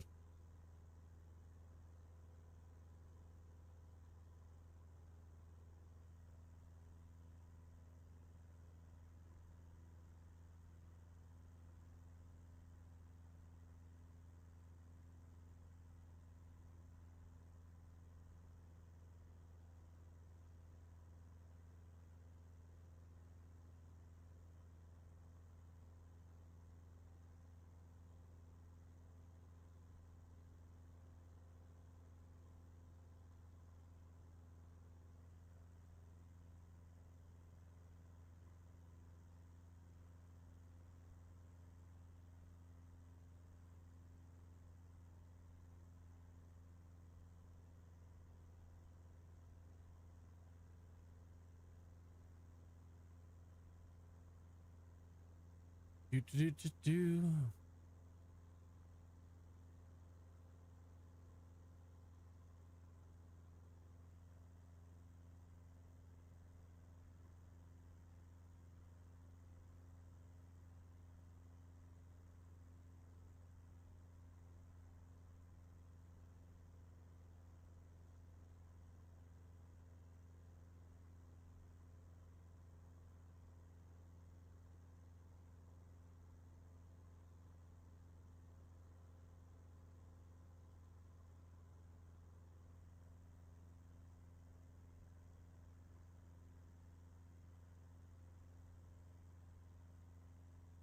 Seeing other friends of mine playing No Man's Sky. I haven't ever checked that out. Looks really interesting, but he's like, there's no point. I'm like, well, I don't have a point in this. I'm still learning to fly. Every day that I fly in the simulator, I'm still learning.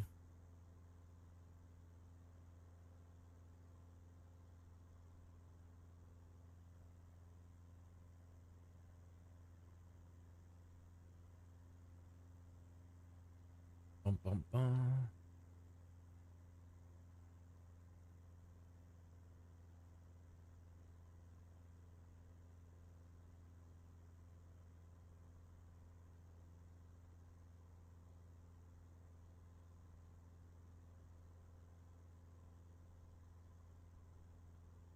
The future of affordable housing. A home delivered to you, unpacked in 1 hour.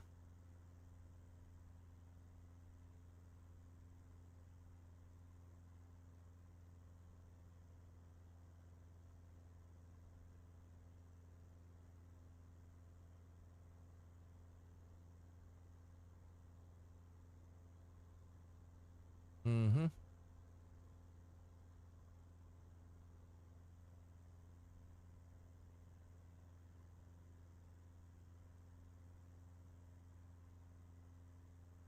I mean, I guess I see the point, but then I don't see the point, because if you're going to just get something that unfolds like a box, what's the point? Just get a mobile home. I mean, if you're going to get that, why not get it on wheels? So that you can take your little box home wherever you want with you. Better yet, make it a self-driving box home.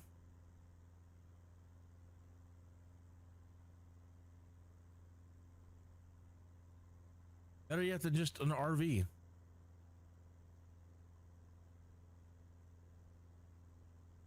Oh well.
Jesus.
Bum, bum, bum, bum. Oh, you, whoa, whoa, whoa. Yeah, I was reading tweets. Oh. Whoa.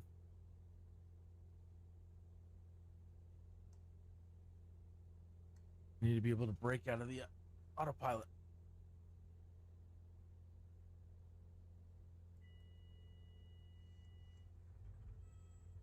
And not kill ourselves.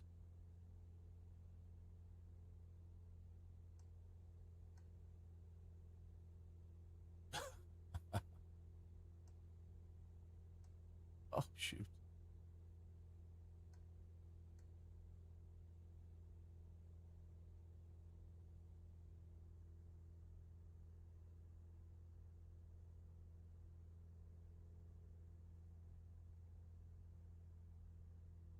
Now we can go land it over here then.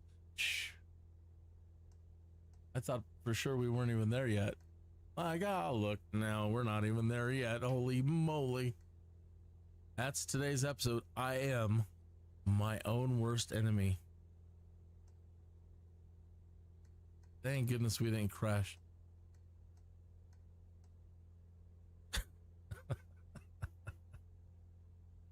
Oh man, that was close. Oh man.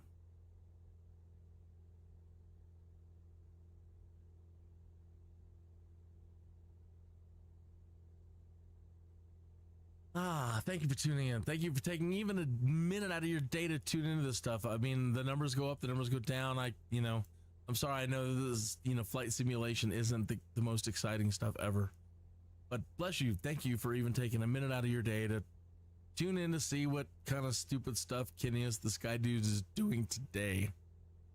Please like and subscribe so that I can subscribe to your channel as well. And go check out what you're doing. And make sure you're doing live stuff. I'll click the notify so I know when you're doing what you're doing.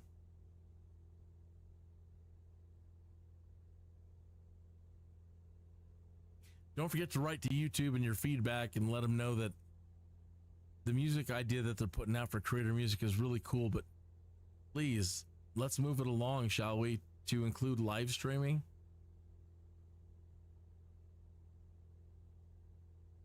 And or possibly some TV and movie channels that are compliant with live streams as well. Old stuff. Maybe some like old Danny Kaye stuff. Come on. I mean, there has to be plenty of content out there. Television commercials, movies that are just, in the public domain at this point. It doesn't matter what they are. We'll take them. We just need some extra entertainment when we're doing really... I like it, but again, this isn't the most exciting stuff to watch. Other than watching people make mistakes like me and crashing and things like that, that can be humorous. So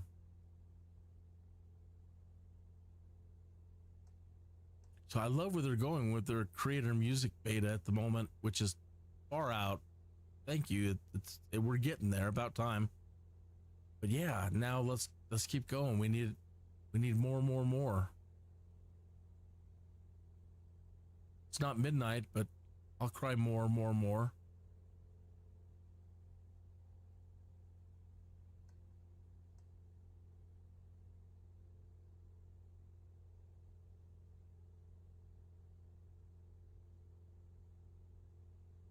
So I just looked, and people have tuned into yesterday's episode. Thank you. If you're tuning into this one, thank you.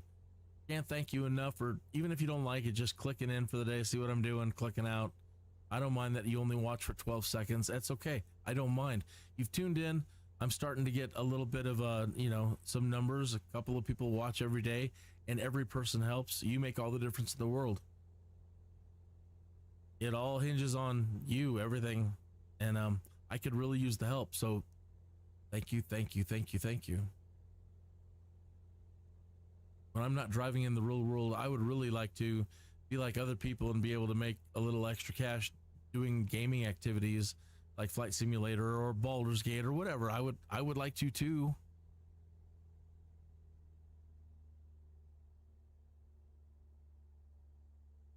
So helping me make that goal come to life, that'd be great. You know me from the years before all of this, during my hailing frequency years and podcast years, I never benefited from any of that. So if anything, please like and subscribe as much as you can. Get people to like and subscribe to me to possibly help recover from like 10 years of nothing. Other people are out there just making buku dollars a day, and I'm not envious. Just saying that everybody else is able to do it, make they can bridge the gap in their finances or help alleviate certain situation. And that's where I'm at. Man, spent all those years trying to podcast and broadcast, and then to have all the stuff go south and not be able to have taken advantage or benefited in any way, like selling a couple of t-shirts, some swag, nothing in all the years doing hailing frequency, subspace, Trek radio, UFP media, nothing.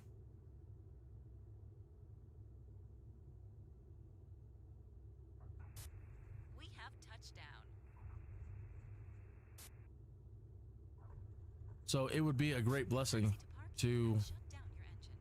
just at least get people tuned into what I'm doing now. And so yeah, Kenny's put in his time as a podcaster, gamer, and helped out so many people for so many years. Then there was that Guinness Book of World Record thing. Yeah, we'll let him be a gamer on YouTube and make a buck or two. Like he's just some rando.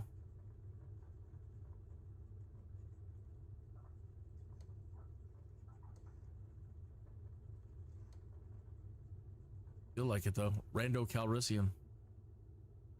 Oh, that hurt. Oh. Jeez.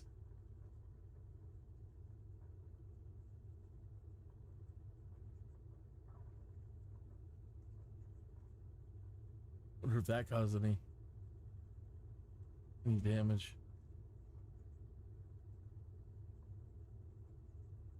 Yeah, it did. That certainly did. Out of all that, after, I mean, it could have been out on the field. I don't know where the damage happened, but we were down to 98.6%. And watch this just be, anytime you do any repairs, it's an insane amount of money. So don't be a chowderhead like me and taxi slowly. I should have been more careful. I didn't think there was any way we'd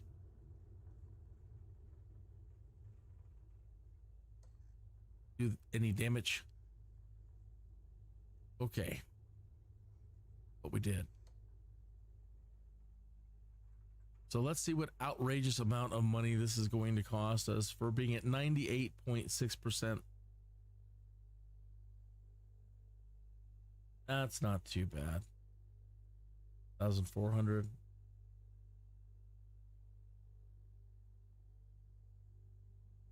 Oh, and of course, somebody's got to get down there with the welding machine or whatever. Hammer, welder. You are clear to start your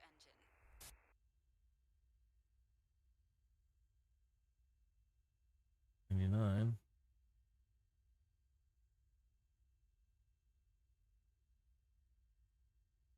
And our tune-ups, they're expensive as well.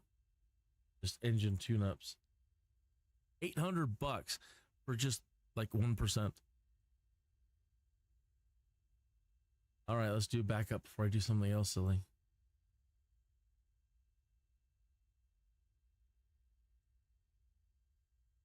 Okay.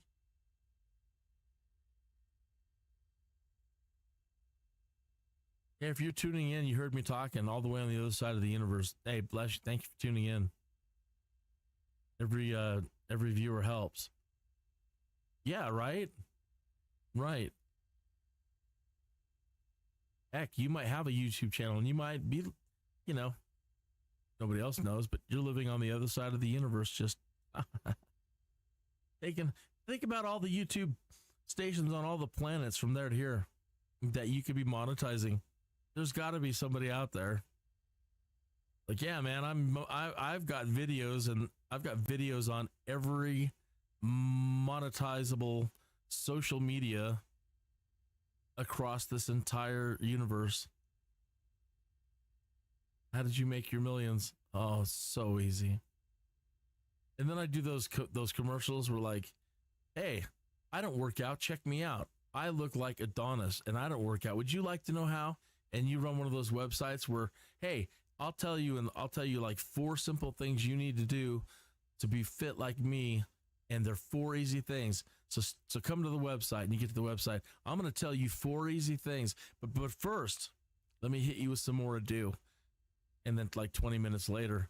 So I'm going to tell you about 4 things that you've tuned into that are going to help you. And right now, these 4 things you're going to do in 15 minutes, you're going to have a body like me. And okay, now, actually, just before I tell you that, there's this research paper done by this one guy. Now another hour passes. Oh, yeah. Got to get back to those 4 things that you can do right now that in 2 seconds are going to transform your body into what you want. And I'm pretty sure they make their money on like all the, I don't know, just like the length of duration. I don't see a reason for people to do that. You know, unless it's based on like how long can you keep people engaged? Because I've noticed so many sites like that now. We're going to tell you 4 simple foods you can eat to, turn into Godzilla. So click now and we'll tell you the 4 foods you can eat right now that are going to transform you into Godzilla. It's the same thing. You get there and they're like, we're going to tell you about 4 foods. But first, this lady discovered this when she was taking a bath in her bathtub in Oklahoma in 1962. It was a windy day, and she recalls looking out her window and looking at a particular daffodil, and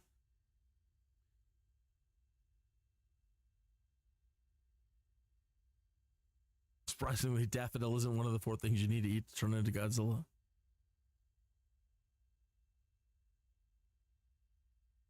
Listening for clues the whole time. Come on, could you speed this up? Did he say bananas?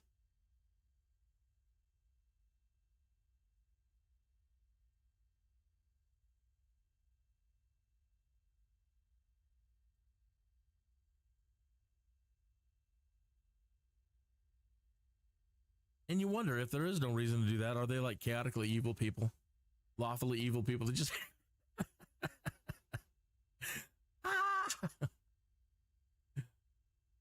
I had 10,000 people today hold on for a maximum of 25 minutes.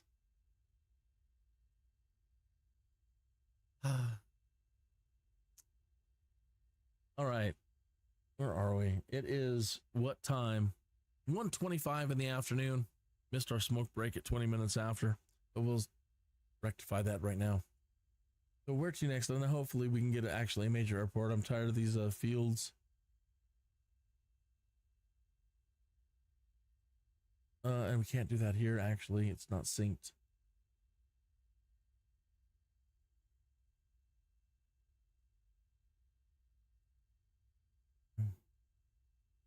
We'll always have Pueblo. Transporter from dispatch. I see you asked for a cargo mission. The ground crew is waiting for you in the parking to load the crates. That's right, I asked for it. Transporter, loading has started. Stand by.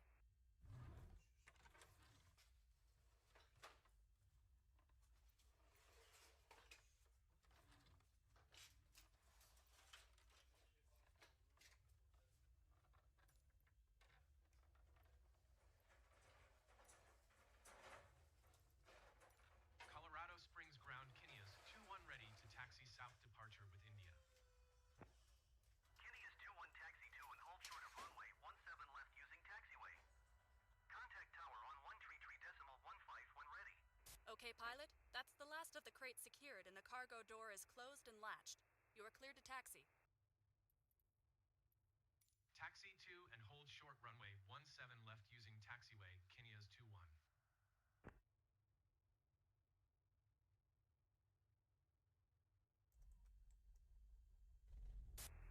You're good to go. Contact the tower for clearance. You'll wait.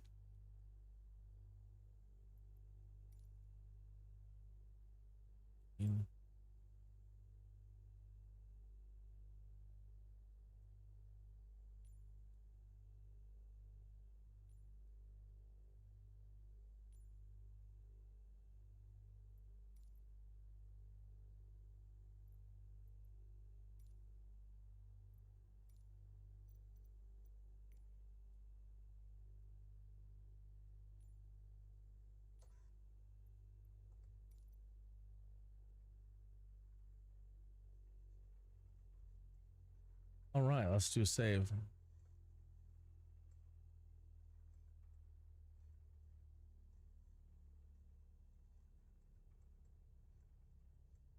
Berlin's ready to go.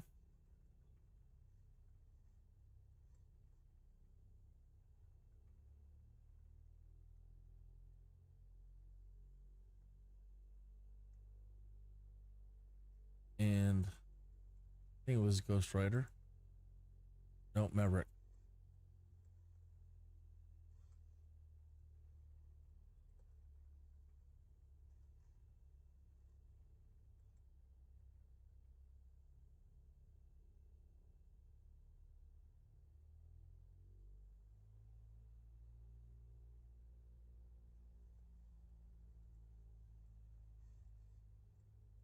Okay. Funny, that thing's still stuck up there. We're gonna probably have to restart the simulator. That's been stuck up there since we begun today. That's glitched out.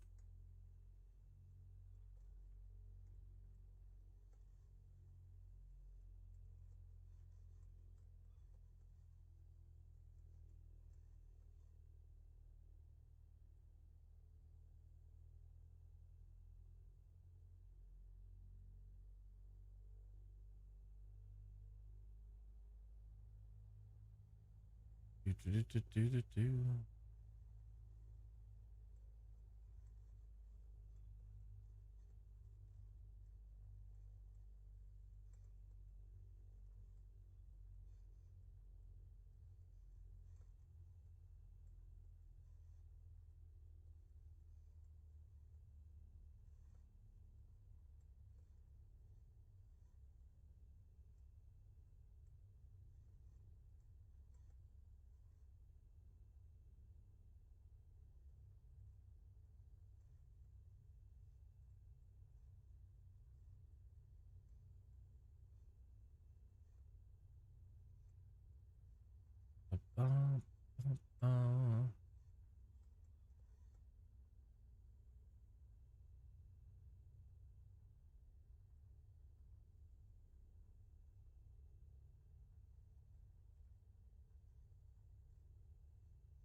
Somebody put up a recipe for the Kmart submarine sandwich or the hoagie. Nice. I used to eat those a lot when I was a little kid. Mom would go shopping.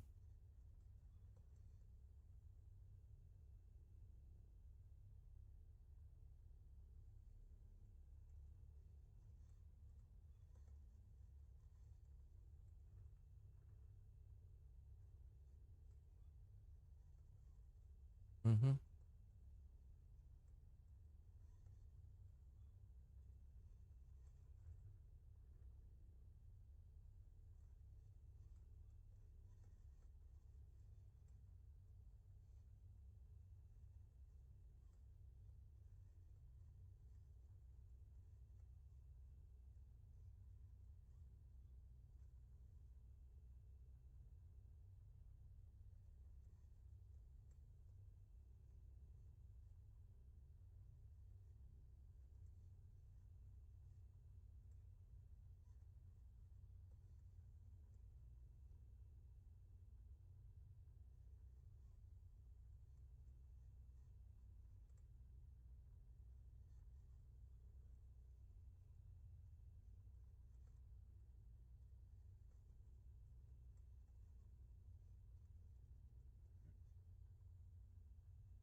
World's first 49-inch OLED with hair-raising 0.03 millisecond response time and 240 hertz refresh rate.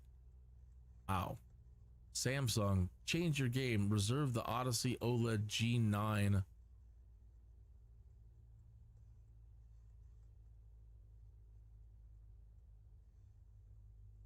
$250 hertz refresh rate.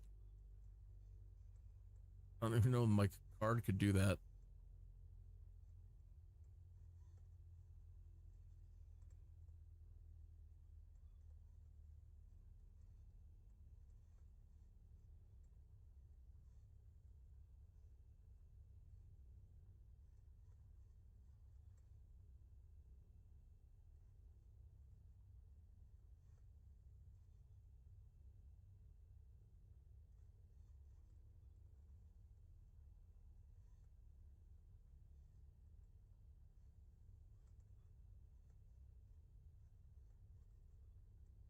Bum, bum, bum.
Oh, cool.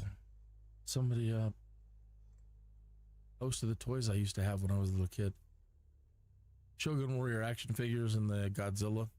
Those are probably my toys. Every time I look up online, I see stuff my mom was one of those, hey, you know, you need to give your old toys to the poor kids. I was never happy about that, but now the poor kids have all my stuff and they're all rich. I just cry. I see everybody out there with my toys now. My mom was like a compulsive buy stuff and then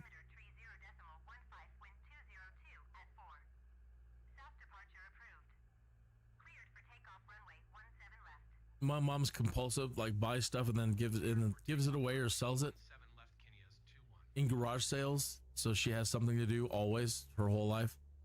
And so all those memes you see or videos pictures you see on Twitter going by, do you remember this old? And it's like an old set of Tupperware, or do you know, whatever, household items, couches, everything. It's all my mom's stuff. Uh-oh, what is going on? Looking on Twitter, this guy's bouncing around. Are you causing more damage to the plane? He sure, no, did he? No, thank goodness. Heard you bouncing.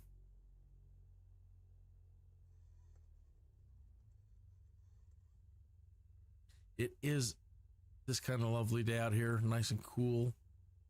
Colorado Springs. Yesterday, heavily overcast, good rain yesterday. So today, just nice and cool, not baking anything down. Maybe some, hopefully some afternoon thunder showers. Turning everything green out here. Finally, we're getting around to it. All the trees are coming in. I love it when all these little foothills over here turn green. There's so many places around the world that have, you know, lovely green rolling hills like England and stuff. For a short period every year, all of our little foothills kind of get that way.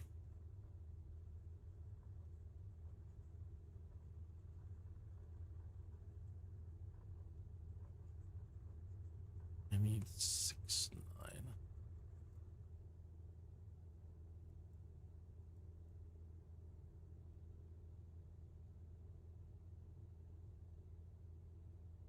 Have a safe journey, pilot. That's some load you have there.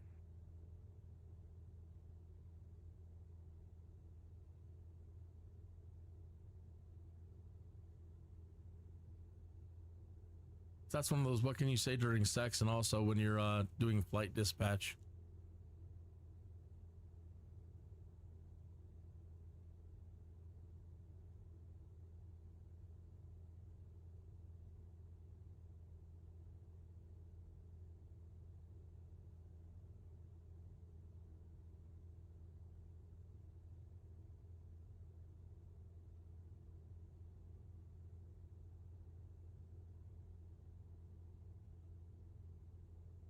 Kineas 2-1, continue for south departure.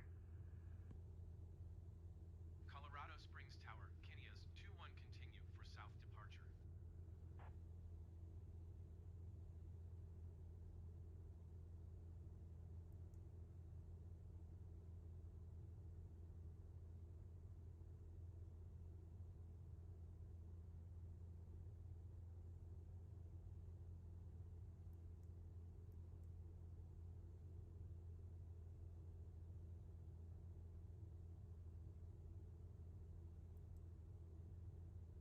Why does it keep defaulting back to KCOS? Oh, it's because Steve's got it.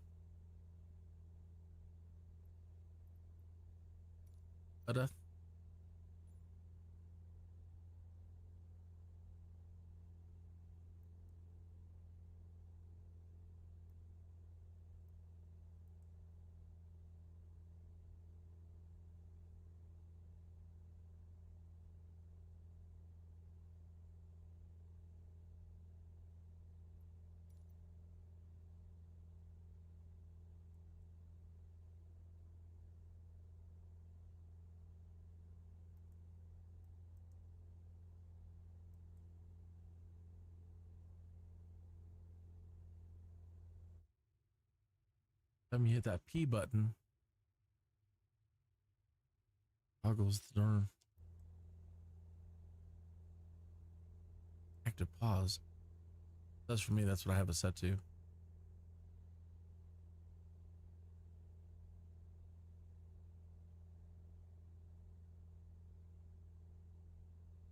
Kineas 2-1, leaving my airspace frequency change approved.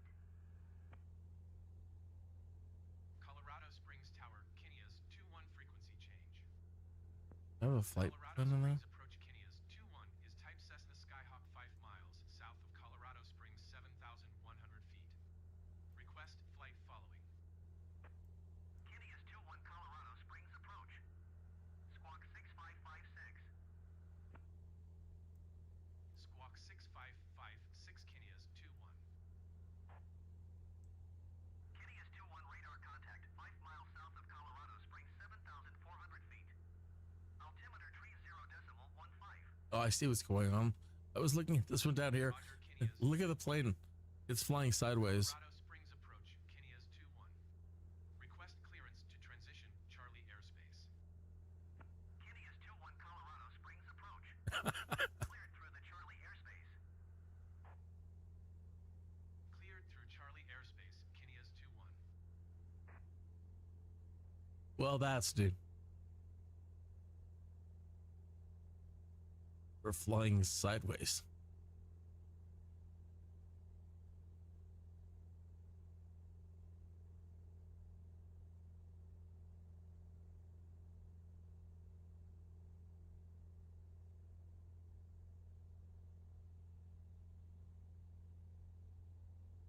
Today's Tuesday, huh? Taco Tuesday, maybe?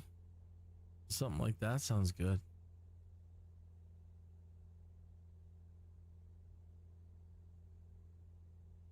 I think I've got everything I need.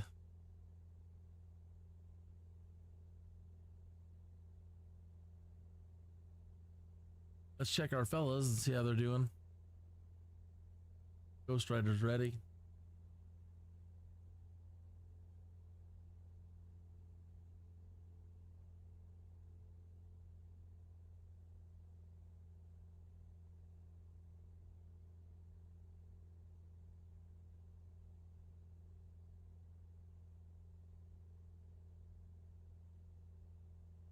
$739,000.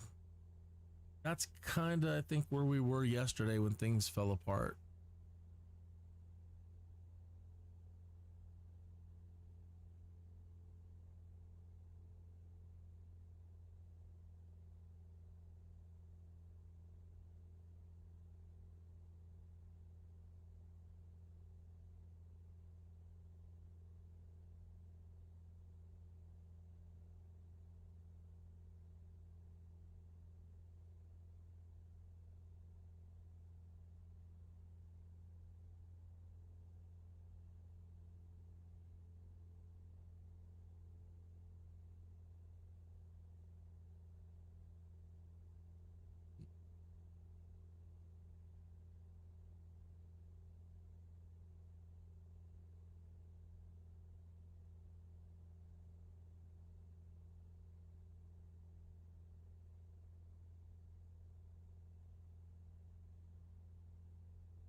Ooh, California. I was just thinking about that yesterday. That's interesting. California hot vegetable mix. Yeah, I got food on the brain at the moment. I haven't eaten yet today. So, so somebody's got a jar of California hot vegetable mix, and I don't believe I've had any since I was last in California, and I was kind of craving it. It's one of those, don't want to eat it, but then when you start, you can't really stop. It's crazy.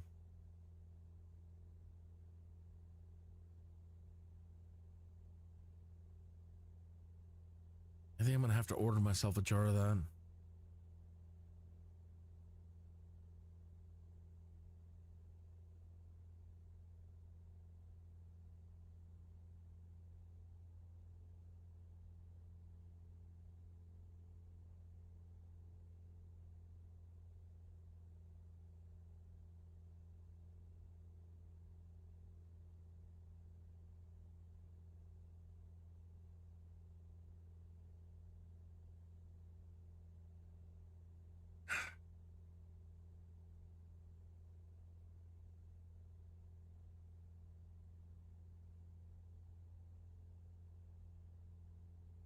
Bum, bum, bum, bum, bum, bum, bum, bum.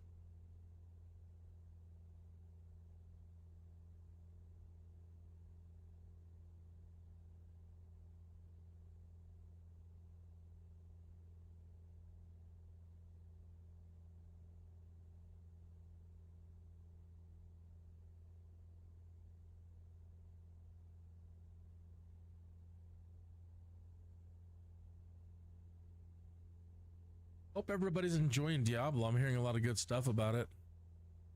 All right, if you are, that's cool. I may eventually get around to playing it, but again, I still have Baldur's Gate, and they're going to be officially releasing that at some point soon. And I'm still waiting for Manor Lords. Those are like the Manor Lords, especially. That's going to be another marathoning one, and hopefully it'll all be ready to go when they do release it with the combat included, because Medieval Dynasty was fun until you hit that point where it's like, there's nothing else. This is it. Just no.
Day to you. 120.1 for Kinneas 21.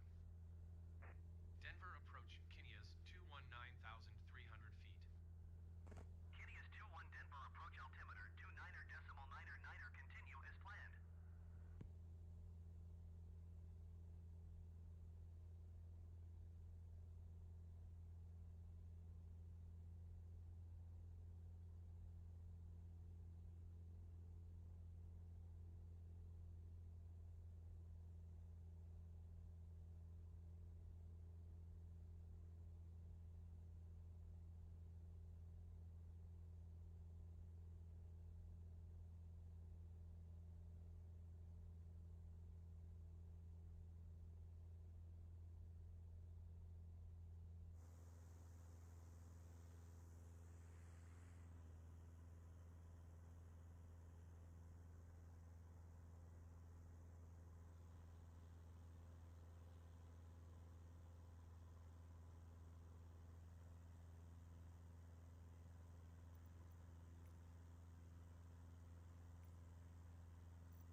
Pueblo Tower Kinneas 21 is 12 miles north, 9,700 feet with Quebec to land.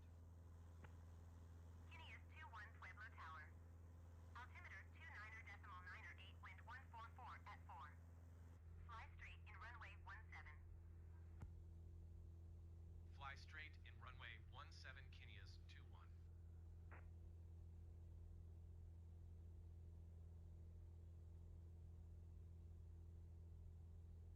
2994. 2998.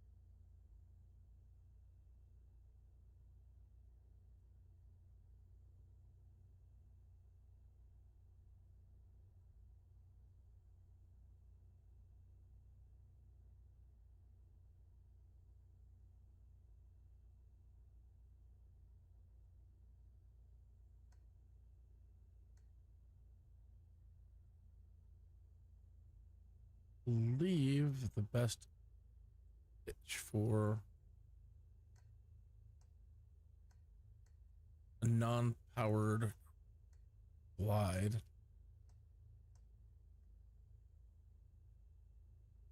right here in the pardon me, 60s, 70s.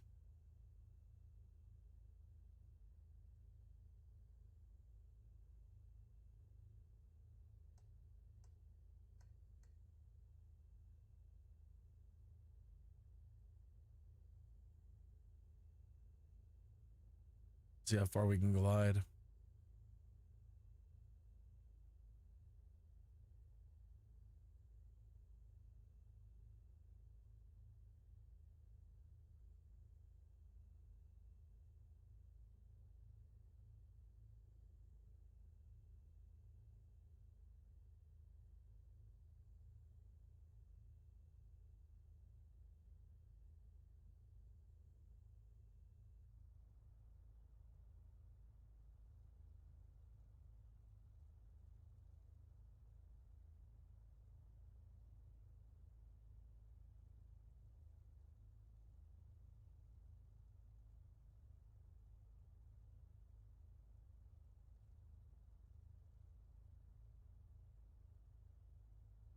You should think about that stuff after you've been bitten by a radioactive bird.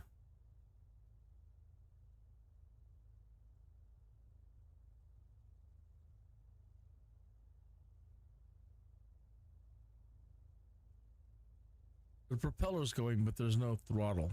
I have nothing in throttle.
Still just gliding.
Still gliding.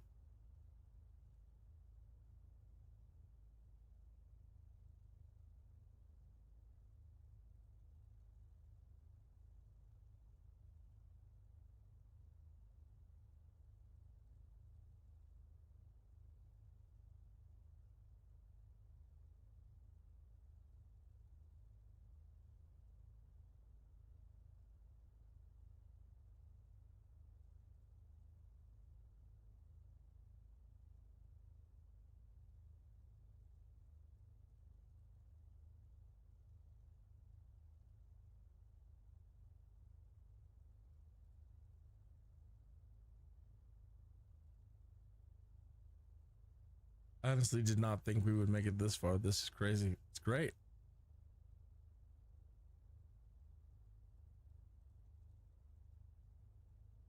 Benefit of being bitten by a radioactive bird, I guess.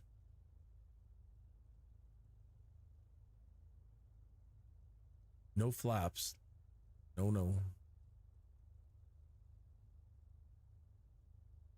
Right, we're starting to lose power.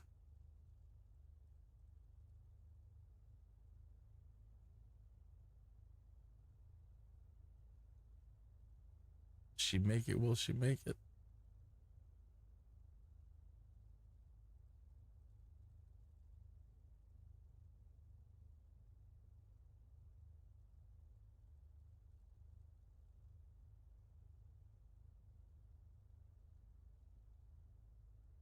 She's gonna make it.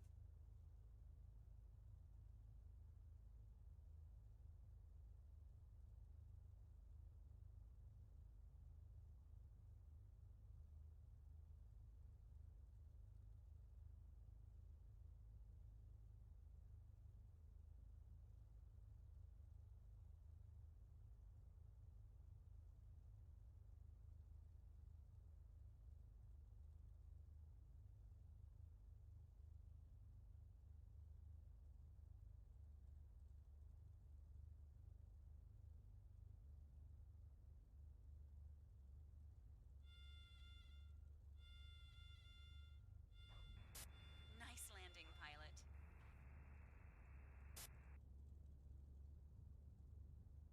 Taxi to parking and shut down your engine.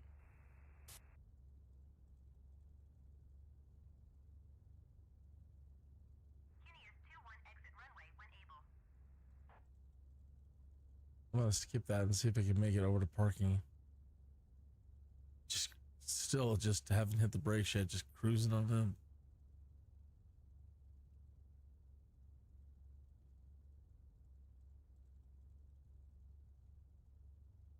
Kineas 21 contact ground on 121.9er. 121.9er for Kineas 21.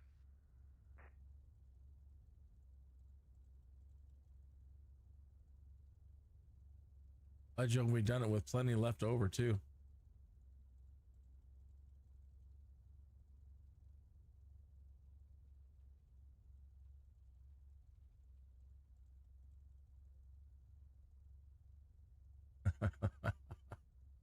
That was nice.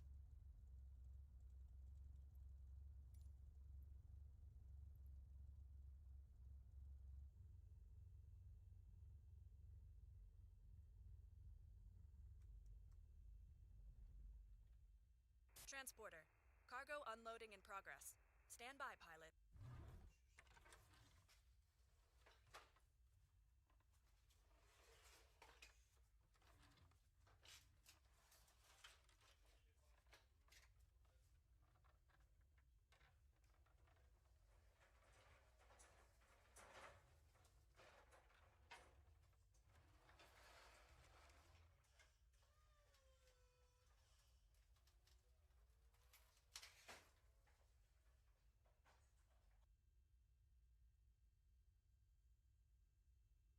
Pilot, that's all the cargo removed from the aircraft.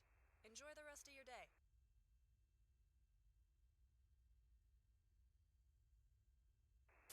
Start your engine.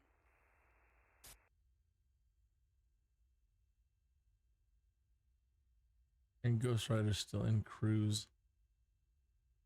Okay, where are we at? 2 o'clock.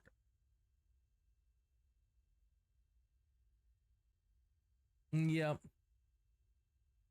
I think that is a good ending point. There's a couple hours for the day, more than a couple. And where are we at? 700. I'm going to keep going. I just don't want to keep live streaming it. It's enough for the day to wear on anybody.